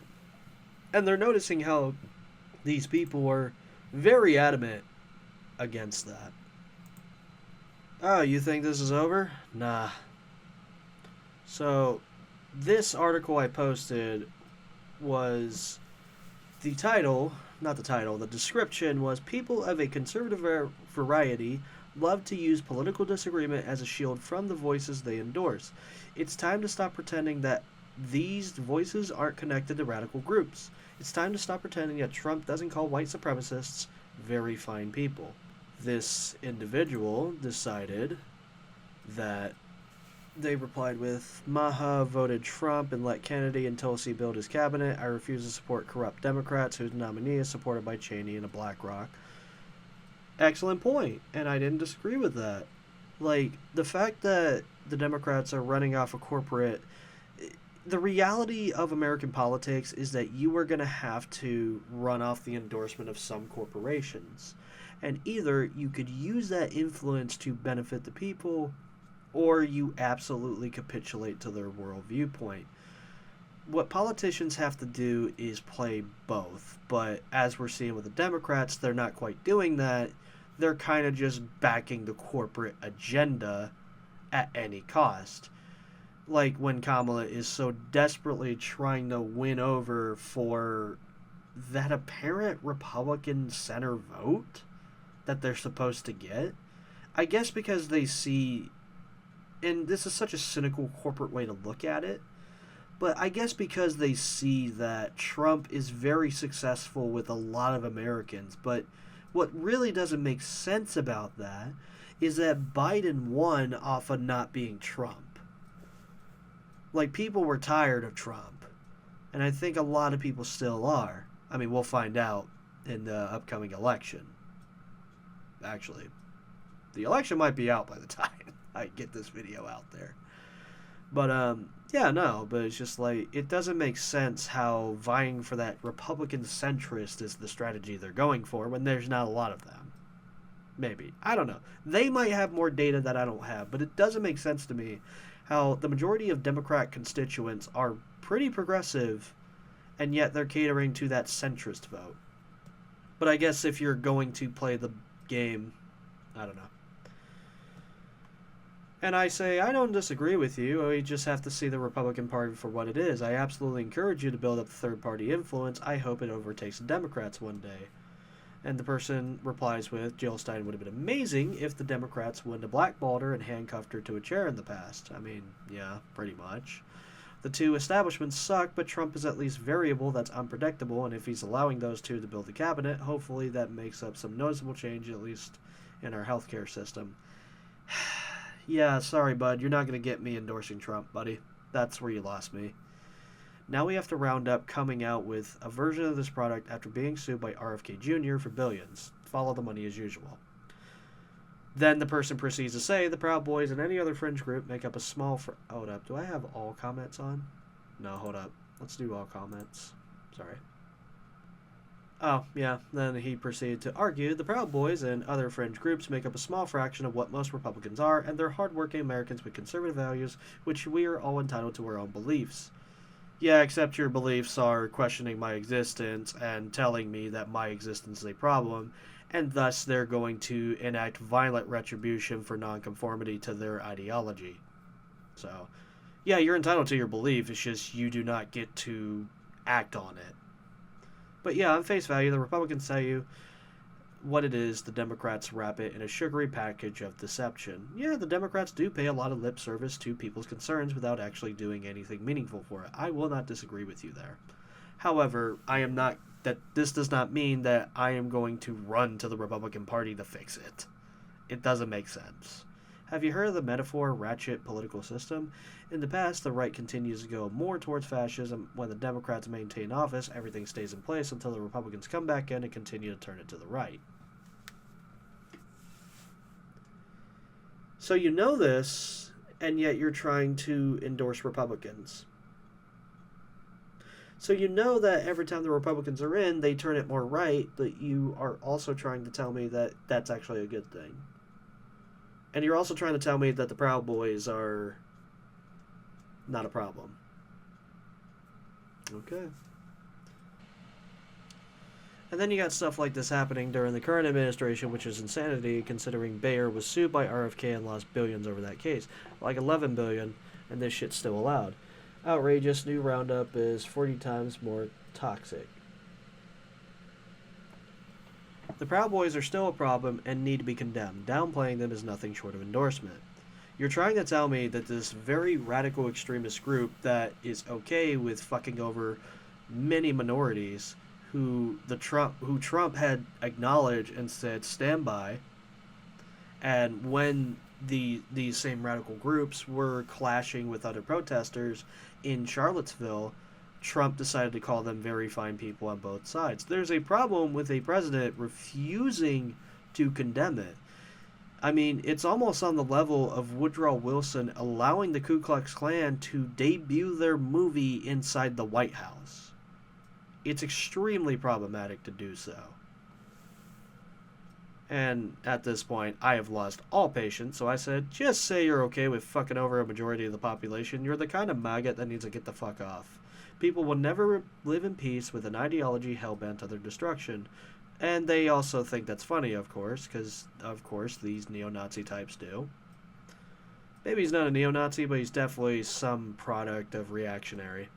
Oh, yeah, my number one fan who has a fuck Biden sticker. Shout out to you, buddy. You've been boosting me on the fucking algorithm. Thank you so much. You are like my number one fan. The person who says you only have 5 followers on your shit.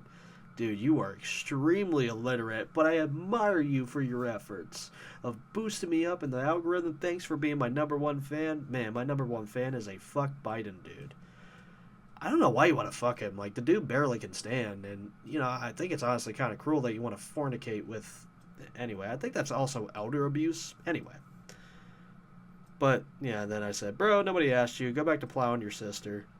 And they said, I don't have a sister. Yours will do, though. Oh, classic. So, I get on this dude for being bigoted, and the person says, where the F do you get off? He didn't use the F. He didn't use profanity. He censored himself. Where the F do you get off? First of all, that's not very kind of you. Well, I'm not a very kind person. I've never claimed to be a very kind person. A lot of socialists don't. That is something that you project on the liberals when liberals say, I am tolerant and I am kind. It's like, well, I'm not liberal, so I'm not tolerant and I'm not kind. I've never claimed to be. So that's a projection you put on the people left to center. Party of peace, right? I mean, considering I'd like to not have international conflict anymore, absolutely. Jesus, I'm a full-fledged RFK Jr. supporter. I mean, that's all you had to say. So I can discard everything you say. You must be blue no matter who, because the Republican Party was the only party to actually have communications with the RFK campaign, and Joe Biden didn't even give him Secret Service, even though he was a viable candidate for many months before he dropped out and endorsed Trump, because him and Tulsi are able to build the cabinet and actually make some change for once in my lifetime. Yeah, making us more right-wing and fascistic. So... Also, a man that promises the largest deportation of millions of immigrants, which will actually make everything much more expensive and much more hard to get, and we're going to have a labor shortage because of it. Because we simply do not have enough people willing to do the jobs that they do. Period. Trump supporters are lazy. Period. They are fucking lazy. They will not do the jobs. They will not do landscaping. They will not do sanitation. They will not do trash. They will not do any of these jobs because Trump supporters think they are too good for it all. They think they are God's gift to the fucking world, and it shows within their ideology. So when they haven't ostracized... So again, when they haven't ostracized those people, they're going to start eating their own, as they always do. Both of them have alienated from their original party, the Democratic Party, because it's no longer what it used to represent. I can agree with that. They have not passed any Medicaid for all bills. Agreed. Yeah, I mean, there's no agreeing with that. That is fact. They have not. They're trying to pull this $25,000 for new homeowners, which is complete shit because it's going to make this housing market go up. Well, who do you think dictates the market, guy? Like, who dictates the market? And he's about to say it. And more homes are going to be bought out by BlackRock, Vanguard, State Street. Okay, at least you're aware of that. Second of all, okay, I'm not even going to go into that one. Apparently you're blue no matter who. This dude needs to really work on their everything. Their punctuation because they do not know how to use a paragraph. Apparently, you're blue no matter who because Trump arrangement. I think you're about to say Trump derangement syndrome. And you can't see reality for what it is. In the last 4 years, we've gotten to multiple foreign wars and sent billions and $100 billion, in fact, overseas supporting endless wars. I mean, there's no disagreeing with that. The Democrats have done that. But let me ask you, Trump sending a Predator drone to bomb an Iranian general, that's not an act of war? Keeping the deployments overseas in Iraq and Afghanistan, that's not... Because it was Biden that pulled out, ultimately. Keeping the troops overseas, that's not doing war. You know, Trump promised to end those wars, and he never did. So, you know. It was Biden that ended up doing it messily, too. I thought the Democrats were against that. I did, too. I used to be a Democrat until I found out what Barack Obama truly was. What, black?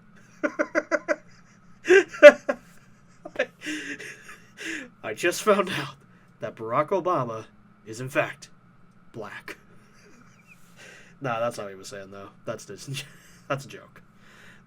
This person looked even further back into what Bill Clinton was and how the fall began significantly during his time. So you realize they were neoliberals. I hated Bush and I hated Trump his first term. But Bernie Sanders was blocked from the DNC two election cycles in a row, and I can't support it because this was my man beforehand. Yeah, I agree. I support Bernie Sanders. I think the Democratic Party is... A lot of what they're doing is pretty far gone, but here's the thing. If they win, then yes, they are basically rewarded for going more right-leaning. If they lose, either A, they're going to be stupid and they're going to try their strategy again, hoping that the Republican is worse than them, or B, maybe somebody would be like, hey guys, maybe going more right-wing for a majority of our constituents is not the answer. Maybe we can find some kind of middle ground between what the corporations want and what our constituents want, because this is going to come to blow. Or they could just not give a shit. They could be that too, and I believe that Biden is definitely somebody who will not give a shit. I do believe that Biden is somebody who probably will not give a shit. But then you have Bernie Sanders, who is still in the Democratic Party. You still have a lot of progressives that are still in the Democratic Party. I mean, Bernie is leading a block on the weapons bills to Israel, which, you know, a lot of people might call him a self-hating Jew for, but I'm like, that really doesn't make sense. Why would he? I don't know. Anyway, that's the absurd arguments that those types use. But then this person says, you know nothing about me, so how about I just leave you alone and stop trying to escalate with somebody you don't know apparently, and you want to beat me in some woke ideology BS talking about acceptance and everything else. No, I just do not agree that you should be downplaying the Proud Boys. That's where it started. This all started because you wanted to say the Proud Boys wasn't a problem and that it was actually a good thing if the Republicans start turning it more right-wing. I don't agree with that. I don't think we should allow people who explicitly say what they're going to do to give them an opportunity to do so. I don't think that if Trump is saying, I'm going to deport millions of immigrants, that we should enable that. I think if Trump is saying that we are going to allow Israel to finish the job in Palestine, I don't think we should enable him to do that. Sorry if this makes me sound like a fucking Brad lib, shit lib, or whatever people, but I'm looking at the picture more clearer now. I don't see any organization within left-leaning circles. I'm seeing it start, but I don't see it gaining enough influence to make a dent. There's a lot to contend with. You have to understand there's a lot to contend with. And this might lose me a lot of leftist supporters, but I'm like, here's the reality. Democrats and Republicans still dominate it. They're starting to lose it, but I don't think they're losing it enough to really care. Because if they really cared, Kamala Harris would be actually progressive. She's not. She's finding it more beneficial to cater to the Cheneys, cater to BlackRock, cater to these corporations, as this man has mentioned here. If progressive actually did gain a foothold within electoral politics, but here's the thing, you have to do more than just vote. You actually have to go out there and organize with other people. It's got to be more than you got to organize and you got to vote. No, you actually have to connect with other people. You actually have to empower unions. You actually have to empower organizations. You actually have to empower a lot of solidarity. I mean, if you're in an apartment, connect with other residents and form a tenants union.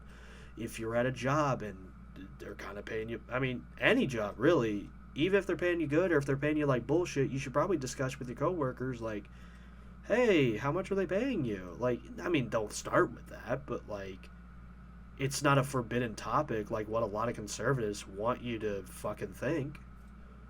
There's a reason they want you to think that, because they want you to have this resentment towards each other, this competitive edge.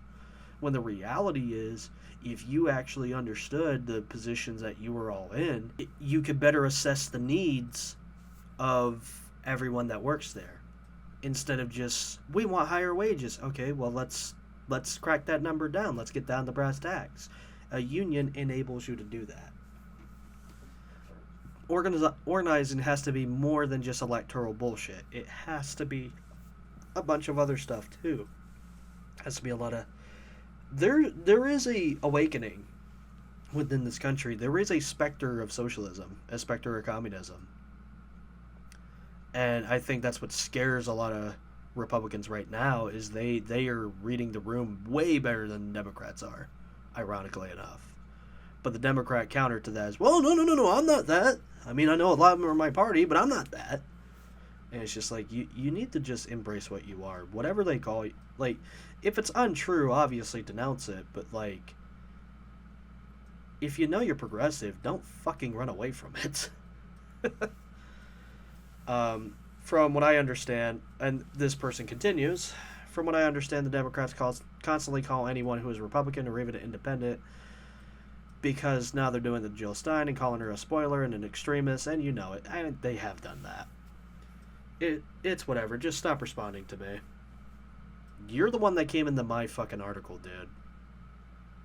You're the one that came into my article trying to downplay the Proud Boys. I'm not going to let that go. You're also trying to tell me that's a good thing that Republicans get in. Dude, you are not that intelligent. I pay attention to what the Republicans do. No, I'm not. Look, I don't agree with everything the Democrats do. And I think it's kind of bullshit that the Democrats are paying lip service. Is like, well, you know, we won't make it worse, except they have made it worse. But I'm looking at things here too, and I'm just like, look, I'm going to read the room, and if I don't see a lot of organization, if I don't see a lot of action, I see a lot of rising action, but I don't see a big influence that's going to contend with the two decision-making factions within the country. Until I see that, I'm sorry, I'm going to do damage control. And the thing is, socialism has to be more than just electoral bullshit, because when you're yelling at somebody for how they're voting, I'm like, dude, you're missing the point. I understand that Democrats are full of shit. But the Republicans aren't. And that's my concern. The Democrats might be full of shit, but with the Republican policy, they're not full of shit. They are going to try to do what they do. I mean, when Trump got in, he tried to build that wall. Biden finished it. But Trump was hell-bent on getting that fucking shit started. Maybe he won't deport millions, but he's going to deport some number because he fucking promised it. When a Republican tells you that they're going to do something, you might want to actually fucking believe them and not downplay what they said. They have done crazier shit, dude. Follow the money. BlackRock built her cabinet, and Chase Bank built Obama and the Bidens. Also, one last thing, you probably wouldn't expect this coming from some bigot that you don't know. What are your thoughts on Palestine, and why isn't it Joe Biden or Kamala Harris push for more of a ceasefire? Are you a Zionist? I mean, if you actually read my articles, you'll find that I'm not, but, you know, you're not paying attention. You don't know how to read the room because you're a fucking conservative. This person also proceeds to say, also, I hate the cops. I'm not in the bigotry or racism, so you got the wrong one. You're trying to obfuscate and smear me as something I'm totally not. Except you tried to downplay the fucking Proud Boys and said it was a good thing Republicans are in office. What the fuck is that, dude? Really, you have no idea who I am to begin with, but again, I'm going to repeat this because, I mean, you don't know who I am, and you should probably not be... It's just like, Okay. You should not be talking about other people's personal lives. So how much peace can I keep? Apparently none when you're trying to say the Proud Boys aren't a problem. They are a fucking problem, period. That is the point of that article. These right-wing supporters are a problem. These right-wing extremists are a fucking problem. Not trying to be rude, but you're pushing buttons, and I'm just telling you what it is. You're also pushing my buttons by trying to downplay the fucking Proud Boys. When you're trying to tell me that my concerns do not matter to you, that's what you're doing. You're downplaying my concerns because these people who want to enact actual harm into my life, you're saying, we shouldn't worry about them. Oh, okay, so you're good with them just going out in the middle of the night and burning my fucking house to the ground because, I kissed a boy or I kissed a girl or whatever, right? You want them to burn my house down when I kiss somebody that may or may not be the same gender as me. Okay. Not a problem, though, right? Or when they threaten to bomb a children's hospital, not a problem, right? Or when they shoot out a power line and make millions of people lose power, all of North Carolina, not a problem, right? And, I reply with, well, all you had to say was you're an RFK Jr. supporter. Somehow criticism of the Proud Boys equals vote blue no matter who. Stellar logic, my guy. I also never claim to be the party of peace. That's something you project on anyone left to center. More strawmanning bullshit, why I hold you to your word.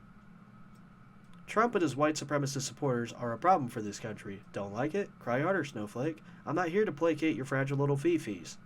This post was to address the threat that right-wing groups posed. This post was to address the threat that right-wing groups posed. And the fact that you're downplaying it reveals everything we need to know about you.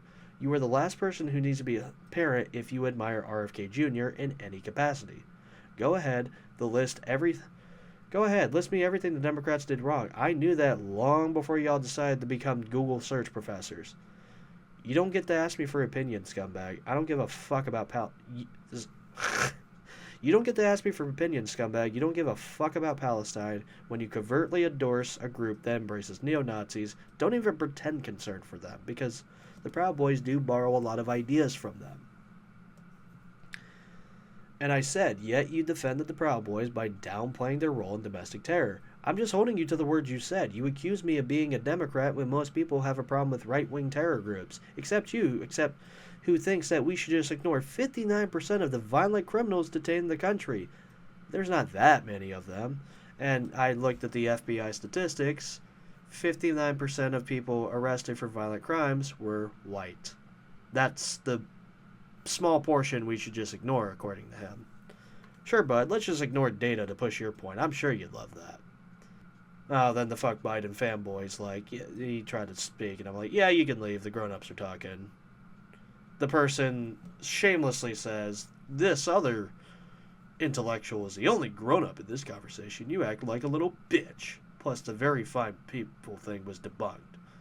Trump called both people very fine people. It was very explicit who he was referring to. I don't know how you debunk that other than lying about it. Again, this is the problem I have with right-wingers. It's like, it's been debunked. He said it, though. He said it. He said that the Proud Boys and the other people were both very fine people. He called a group of white supremacists very fine people. There is no debunking that. He said it. The only debunking you're doing is lying about it. You just read headlines and news for you Democrat. And I just said, okay, liberal. You're pathetic. It's obvious leftism is your religion and identity. 1 million posts a day and maybe 2 people react. I mean, it used to be that way, but that number is growing. I'm getting to the 2 digits. Guys, I'm getting the whopping 2 digits. I'm getting 10 people now. But numbers aren't why I do it, people. 1 million posts a day, maybe 2 people react, and yet you keep crying the internet, that Cheeto man bad, Republicans bad. I mean, they are. They genuinely are. We get it, bro. You probably don't get laid, early 30s virgin. What kind of Call of Duty bullshit is this? I feel like I'm playing Xbox 360 Black Ops 2 again. Those were the days. Actually, no, it wasn't 360. It was fucking PS3. Yeah. Holy shit. Those were the fucking days. My religion? My guy, you're the one with the fuck Biden poster. Again, dude, you have very poor reading comprehension. Maybe go back to school before lecturing me on the numbers I get on my page. The projection is hilariously loud. I hope you're just a dumbass college kid, because if you're a fully grown adult with these thoughts, there's no hope for you. And I proceed to bring up 3 articles on how many people are cutting their families off because of the worship of Trump. Have fun riding alone when your family leaves you for the better. Okay, then the original poster, not the fuck Biden guy, the other guy who tried to downplay the Proud Boys, he replies with, after I reported that FBI statistic to him, you should probably do a little more homework and realize how many FBI agents were insiders in every plotted and foiled attack on domestic terror. I'm not defending them at all, except you're downplaying the Proud Boys, so that is covering for them. You're trying to tell people, oh, it wasn't that bad, which if you actually try to do that to the Holocaust, that's also called Holocaust denialism. That's called Holocaust denial. So when you're trying to come in and try to tell people it wasn't that bad without the statistics or the data to prove that, I mean, you could probably say, oh, you did that with the Holodomor, except even with data with the Holodomor, there was no explicit order to kill off Ukrainians. The reason a lot of those Ukrainians and Russians did die from famine was because of incompetence. That's reality. Even the most rampant anti-communist scholars concluded that it was not done maliciously, it was done incompetently. I know all the tankies are probably going to be yelling at me about that one, but that's what the data says. But this person's trying to downplay the... I actually said that they're a fringe group and I don't relate to them, so maybe reread what I wrote. But yeah, trusting the FBI's website is a no-no. Do some research. Maybe I can send you a link if you like. I'm not interested in a tinfoil hat conspiracy theory link. I'm not interested. Sorry, bud. RFK Jr., yeah, that's not really proving to be the reliable sort of, you know, no thank you. You can fuck off with that. And he continues, the Proud Boys and any other fringe group make up a small fraction of what most Republicans are, and they're hard-working Americans with conservative values, which we are entitled to our own beliefs, but yeah, on face value, the Republicans tell you what it is, Democrats... He basically repasted the same shit to me again. One quick glance at independent journalists and real investigative reporting. Example, when they tried to kidnap and kill the lady from Michigan, 13 out of the 15, I believe, were all FBI agents, and they roped into some numbskulls into that plot just to set them up. It happens all the time. It's a non sequitur, though. I'm not interested in discussing, because I'm not gonna lie. I know bureaucracies can be corrupt. Government agencies do corrupt shit all the time. And I'm not saying the FBI didn't do corrupt shit. I mean, all you have to do is just bring up the FBI's war against Einstein. I did an article about that because he was a socialist, so they had to defame him and make sure he doesn't have a career. They weren't successful, but they tried. And their war against Martin Luther King Jr., which unfortunately they were kind of successful with. But I'm not letting it go. I don't let that shit go. I'm just like, all I hear from you is being a cover man for the Proud Boys. You're trying to tell me they're not as bad as they are. Except people are actually harmed by what they say and do. Again, when Hurricane Helene had hit... when Hurricane Helene had hit North Carolina, these right-wing militia groups attacked FEMA camps because they believed they were deep state government trying to detain them. You mean to tell me that this fringe right-wing ideology isn't harmful? Those FEMA agents could have very well been harmed, and the people who were already harmed by the hurricane would not have gotten the help that they needed, and that was also delaying the help that they really desperately needed when a hurricane devastated their community. I don't know if you're familiar with hurricanes, dude, but I am from Florida, and even though we get hurricanes pretty much every fucking year, it's just as devastating. You do not get used to that. I mean, you kind of get used to it, but, like, you can't get used to a tornado sending your house into the Atlantic Ocean. You just don't. So, My conclusion to him is all I hear from you is being a coverman for them. You write an entire essay on why I should leave racists alone. You don't get to play civility when you defend the most uncivil factions. And I just proceed to say, no, you're covering for them. And I'm told I am delusional, even though the Proud Boys and groups like them have enacted actual harm against people. People have gotten hurt because of the right-wing ideology that these groups were spreading. So no, I'm not going to let it go. Sorry. I was told I was delusional. None of what they said is in support of extremists or white supremacy, yet you're trying to downplay their role in the violence in this country. This person said I literally just copy and pasted what I said. Yeah, I know. Apparently I'm delusional. He leaves on this note. He said he was going to leave several times, but it's like Baptist goodbye. He's got to say goodbye in every room. You seem not like the police check. Why the fuck would you trust the CIA, the FBI, or Homeland Security? I know why, because it fits your narrative. Now goodbye forever. Well, because when I'm talking about things, I like to actually have data to play with.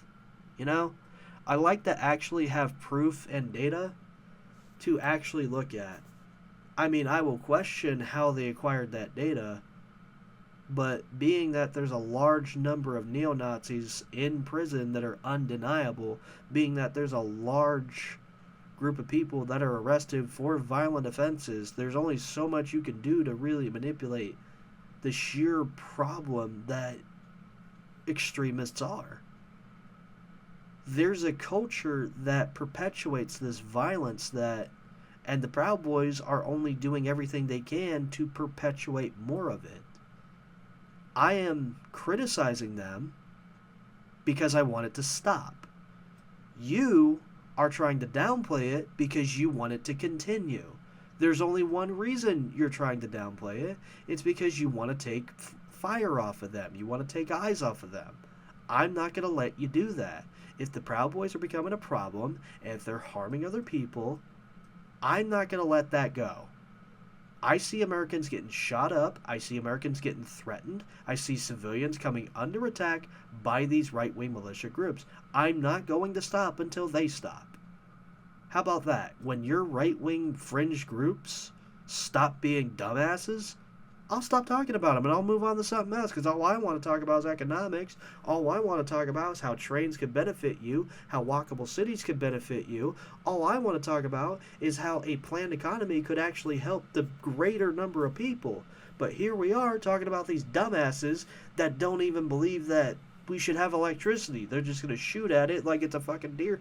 They're going to come up at a deer stand and they're going to shoot that shit like it's a fucking their neighbor's propane tank. And I proceed to say goodbye. And he says, it appears we've learned nothing here. No, I've learned a lot about you.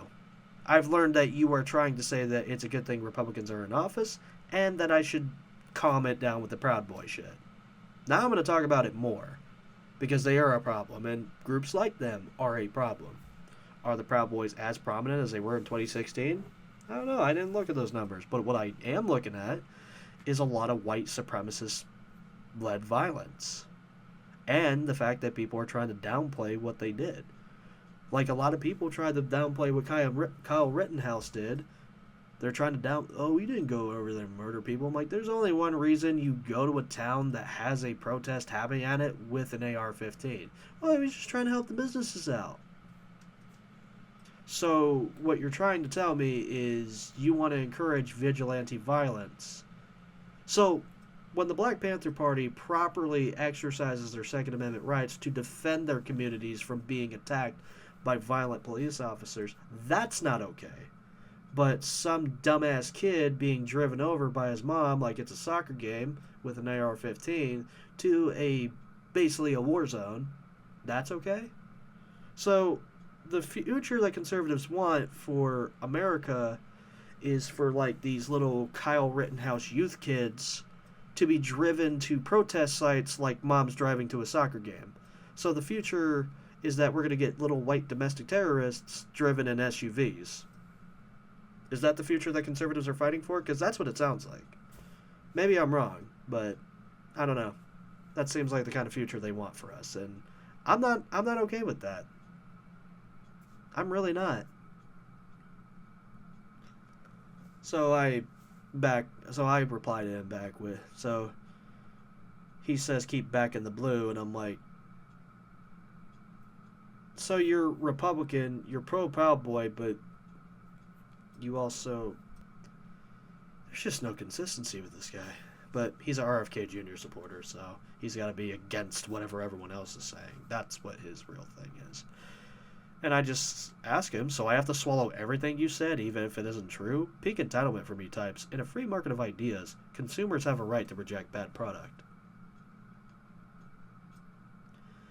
Dude, get over yourself, and how dare you try to define me once again? Well, you're downplaying the Proud Boys. I feel like it would make sense to give you a definition. Pure entitlement from a woke mind virus of a brain. You want to talk to me about what's infecting the brain when you're endorsing RFK Jr.? Do we really need to unpack that right now? People are complex, but turning everything into if I support RFK Jr. and Tulsi, both strong Democrats for years and tried running for office, but alienated from the entrenched Democratic Party. That doesn't make me one of them. What does it make you then, actually? Because in this political system, you're either Republican or Democrat. I mean, you could try running Green Party, but again, I don't think they have enough influence to make that much of a dent. We'll find out in November. I don't think any other party has it. Thank God the Libertarians don't have that much influence. There's only so much screaming about toaster licenses you could have before people are just done. There's only so many times you can debate the age of consent before people just check out. Although I do find it funny that the Libertarians booed Trump out. Anyway, yeah, no, I do not like Trump, obviously. Somebody says, try thinking for yourself. Feels good. I mean, I am. These are my thoughts, and you do not like what I think. Period. I just wrote a lie, and I expected that to be the focus rather than reverting to the us versus them mentality. The subject of the matter was that you do not believe that the Proud Boys are a threat. I do. And you wanted to downplay a racist, misogynistic group. You wanted to downplay a group that wants to bring back the violent status quo. And I'm telling you, I want to be away from that mentality. I want to be away from that culture. I want to render that culture irrelevant. And you want to keep it. So there is no civil discussion to be had here.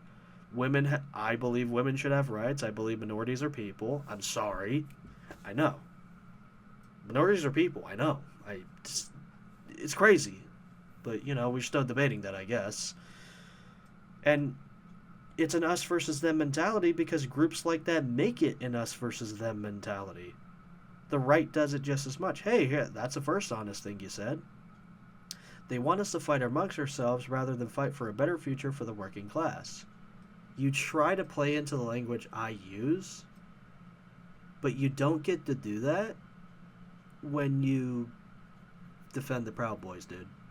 You try to downplay their impact. This is class warfare, and they use wokeism and virtue.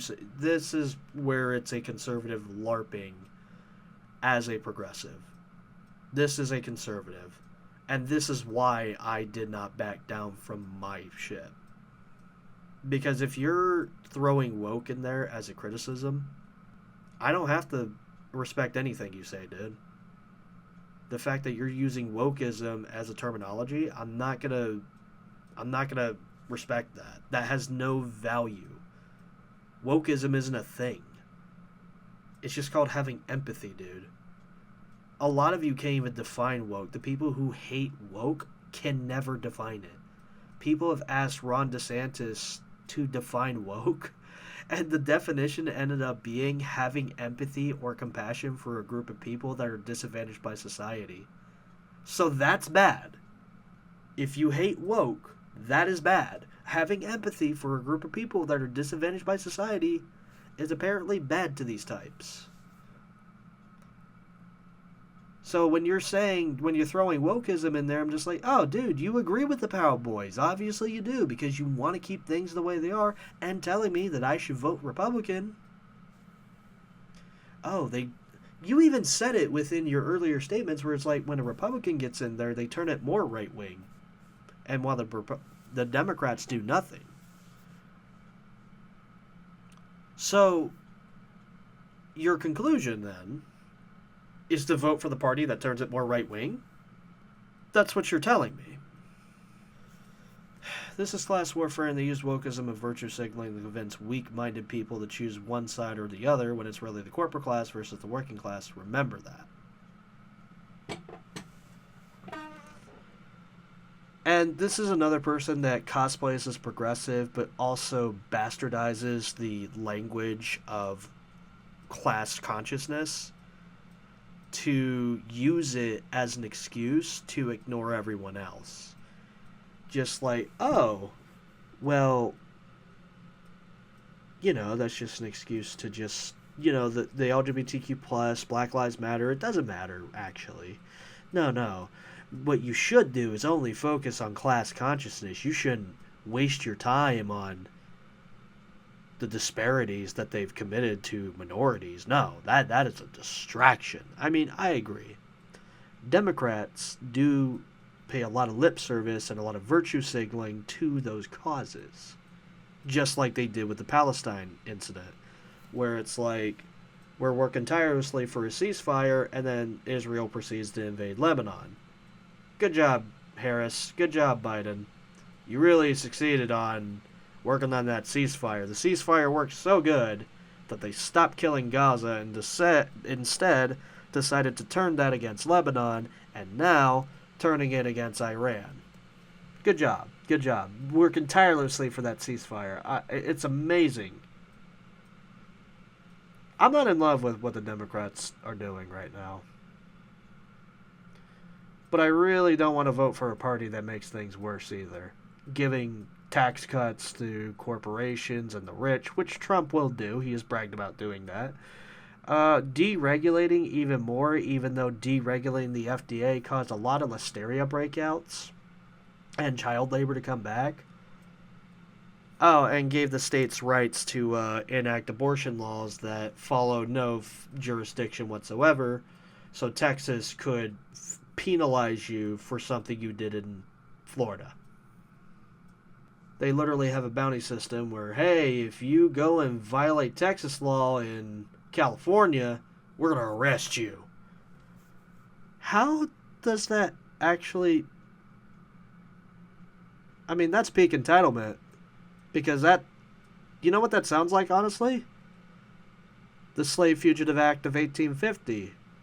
Where if a slave broke out of a plantation and made it to a free state, the Slave Fugitive Act of 1850 made sure that if that was to happen, instead of respecting the free man's freedom, that they have to extradite him back to the original owner. No, because apparently, even though it's supposed to be that being in a free state makes you a free man, except when the slave owner decides you're not. So, even though you're in Massachusetts laws, Virginia law gets to tell you, no, actually, you're still a slave. Fuck you. Come back here. I don't give a shit. That happened, actually. And you know what happened? Bostonians did what Bostonians do. They said, fuck you. We're going to break in. The break this guy out, and you're not going to fucking take him.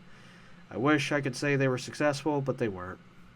They tried, but they weren't. And the slave was sent back to the plantation. But that's a slave, but, that's the kind of mentality that a lot of conservatives want to bring back, is like, if you do something in another state that they allow, we want to arrest you for it here. Which is a legal nightmare for several reasons, but that's what they want to do. I mean, I get it. If you do something incredibly fucked up in California, well, California should charge you for it, number one. Like murder, for example. Real murder, not fetus murder, but you celebrate Kyle Rittenhouse, but a woman tries to take control of her own body and get the health care that she needs because Texas is too fucking dumb to acknowledge a woman's body as her own, and yet that she's a bad person, needs to be tried to the full extent of the law, but Kyle Rittenhouse, who violates federal law, somehow that's fine. What about comply, as you say? But, yeah, again, this guy said he voted for RFK Jr. He says Republicans is a good thing in office. And the very last thing he wanted to leave off on is you're allowing wokeism to do the us versus them mentality. Except, my guy, the people who do ascribe to white supremacy, the people who do ascribe to the Proud Boys, the people who do ascribe to these right-wing ideologies typically ascribe to ideologies that bring us into the us versus them mentality. They want to poise white people against everyone else. And not just white people, they want to pose straight white people against everyone else, which is becoming a more and more of a shrinking minority. Because a lot of people are starting to be very accepting of their sexuality and gender spectrum. It might be a small number now, but as we start to gain more and more acceptance of it, it's going to start growing and becoming a regular thing, which scares the living shit out of everyone else that doesn't want that to happen, which is like all three people. But, you know.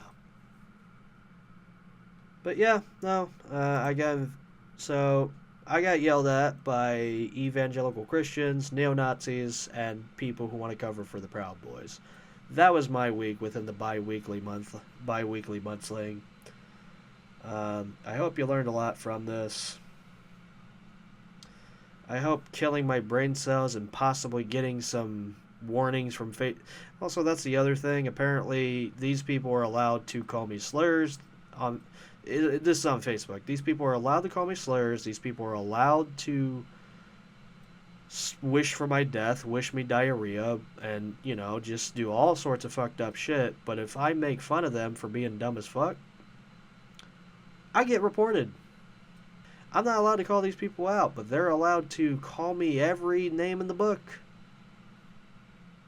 The only thing I didn't see is the N-word. I did see that on Twitter recently, though, and that was fun. I mean, it was terrible, but it was funny as fuck, because they just went right into it. They didn't really try to bullshit about how they felt. But yeah, all these people can call me slurs, but I say how stupid they look in their stupid bed sheets and their white little boots, and they get very angry at me for it and report me. And I try to report people for obvious TOS violations and do the reporting. Like, if they actually are in violation of something, do the reporting. Do it legitimately. Don't do any of the dumb shit that terminally online people do. Be normal about it. If you just see somebody posting some fucked up shit that looks like, Nazi propaganda, report it. They might not ever take it down, but I think if enough people actually do report it, they might take it down eventually. I don't know why it takes several times to report it nowadays to get it down, but, I don't know. But I make fun of Mussolini and suddenly immediately reported and no chance of appeal. But if you liked what I do, thank you for listening. Thank you for watching. If you want to hear more from me or read more from me, I write articles on medium.com where you can get a membership for about $5. However, if you really like what I do, I do offer my articles for free on Patreon for the same price. Not only would you directly support me for the low price of $5, but you would also have access to all these articles at any time at your leisure.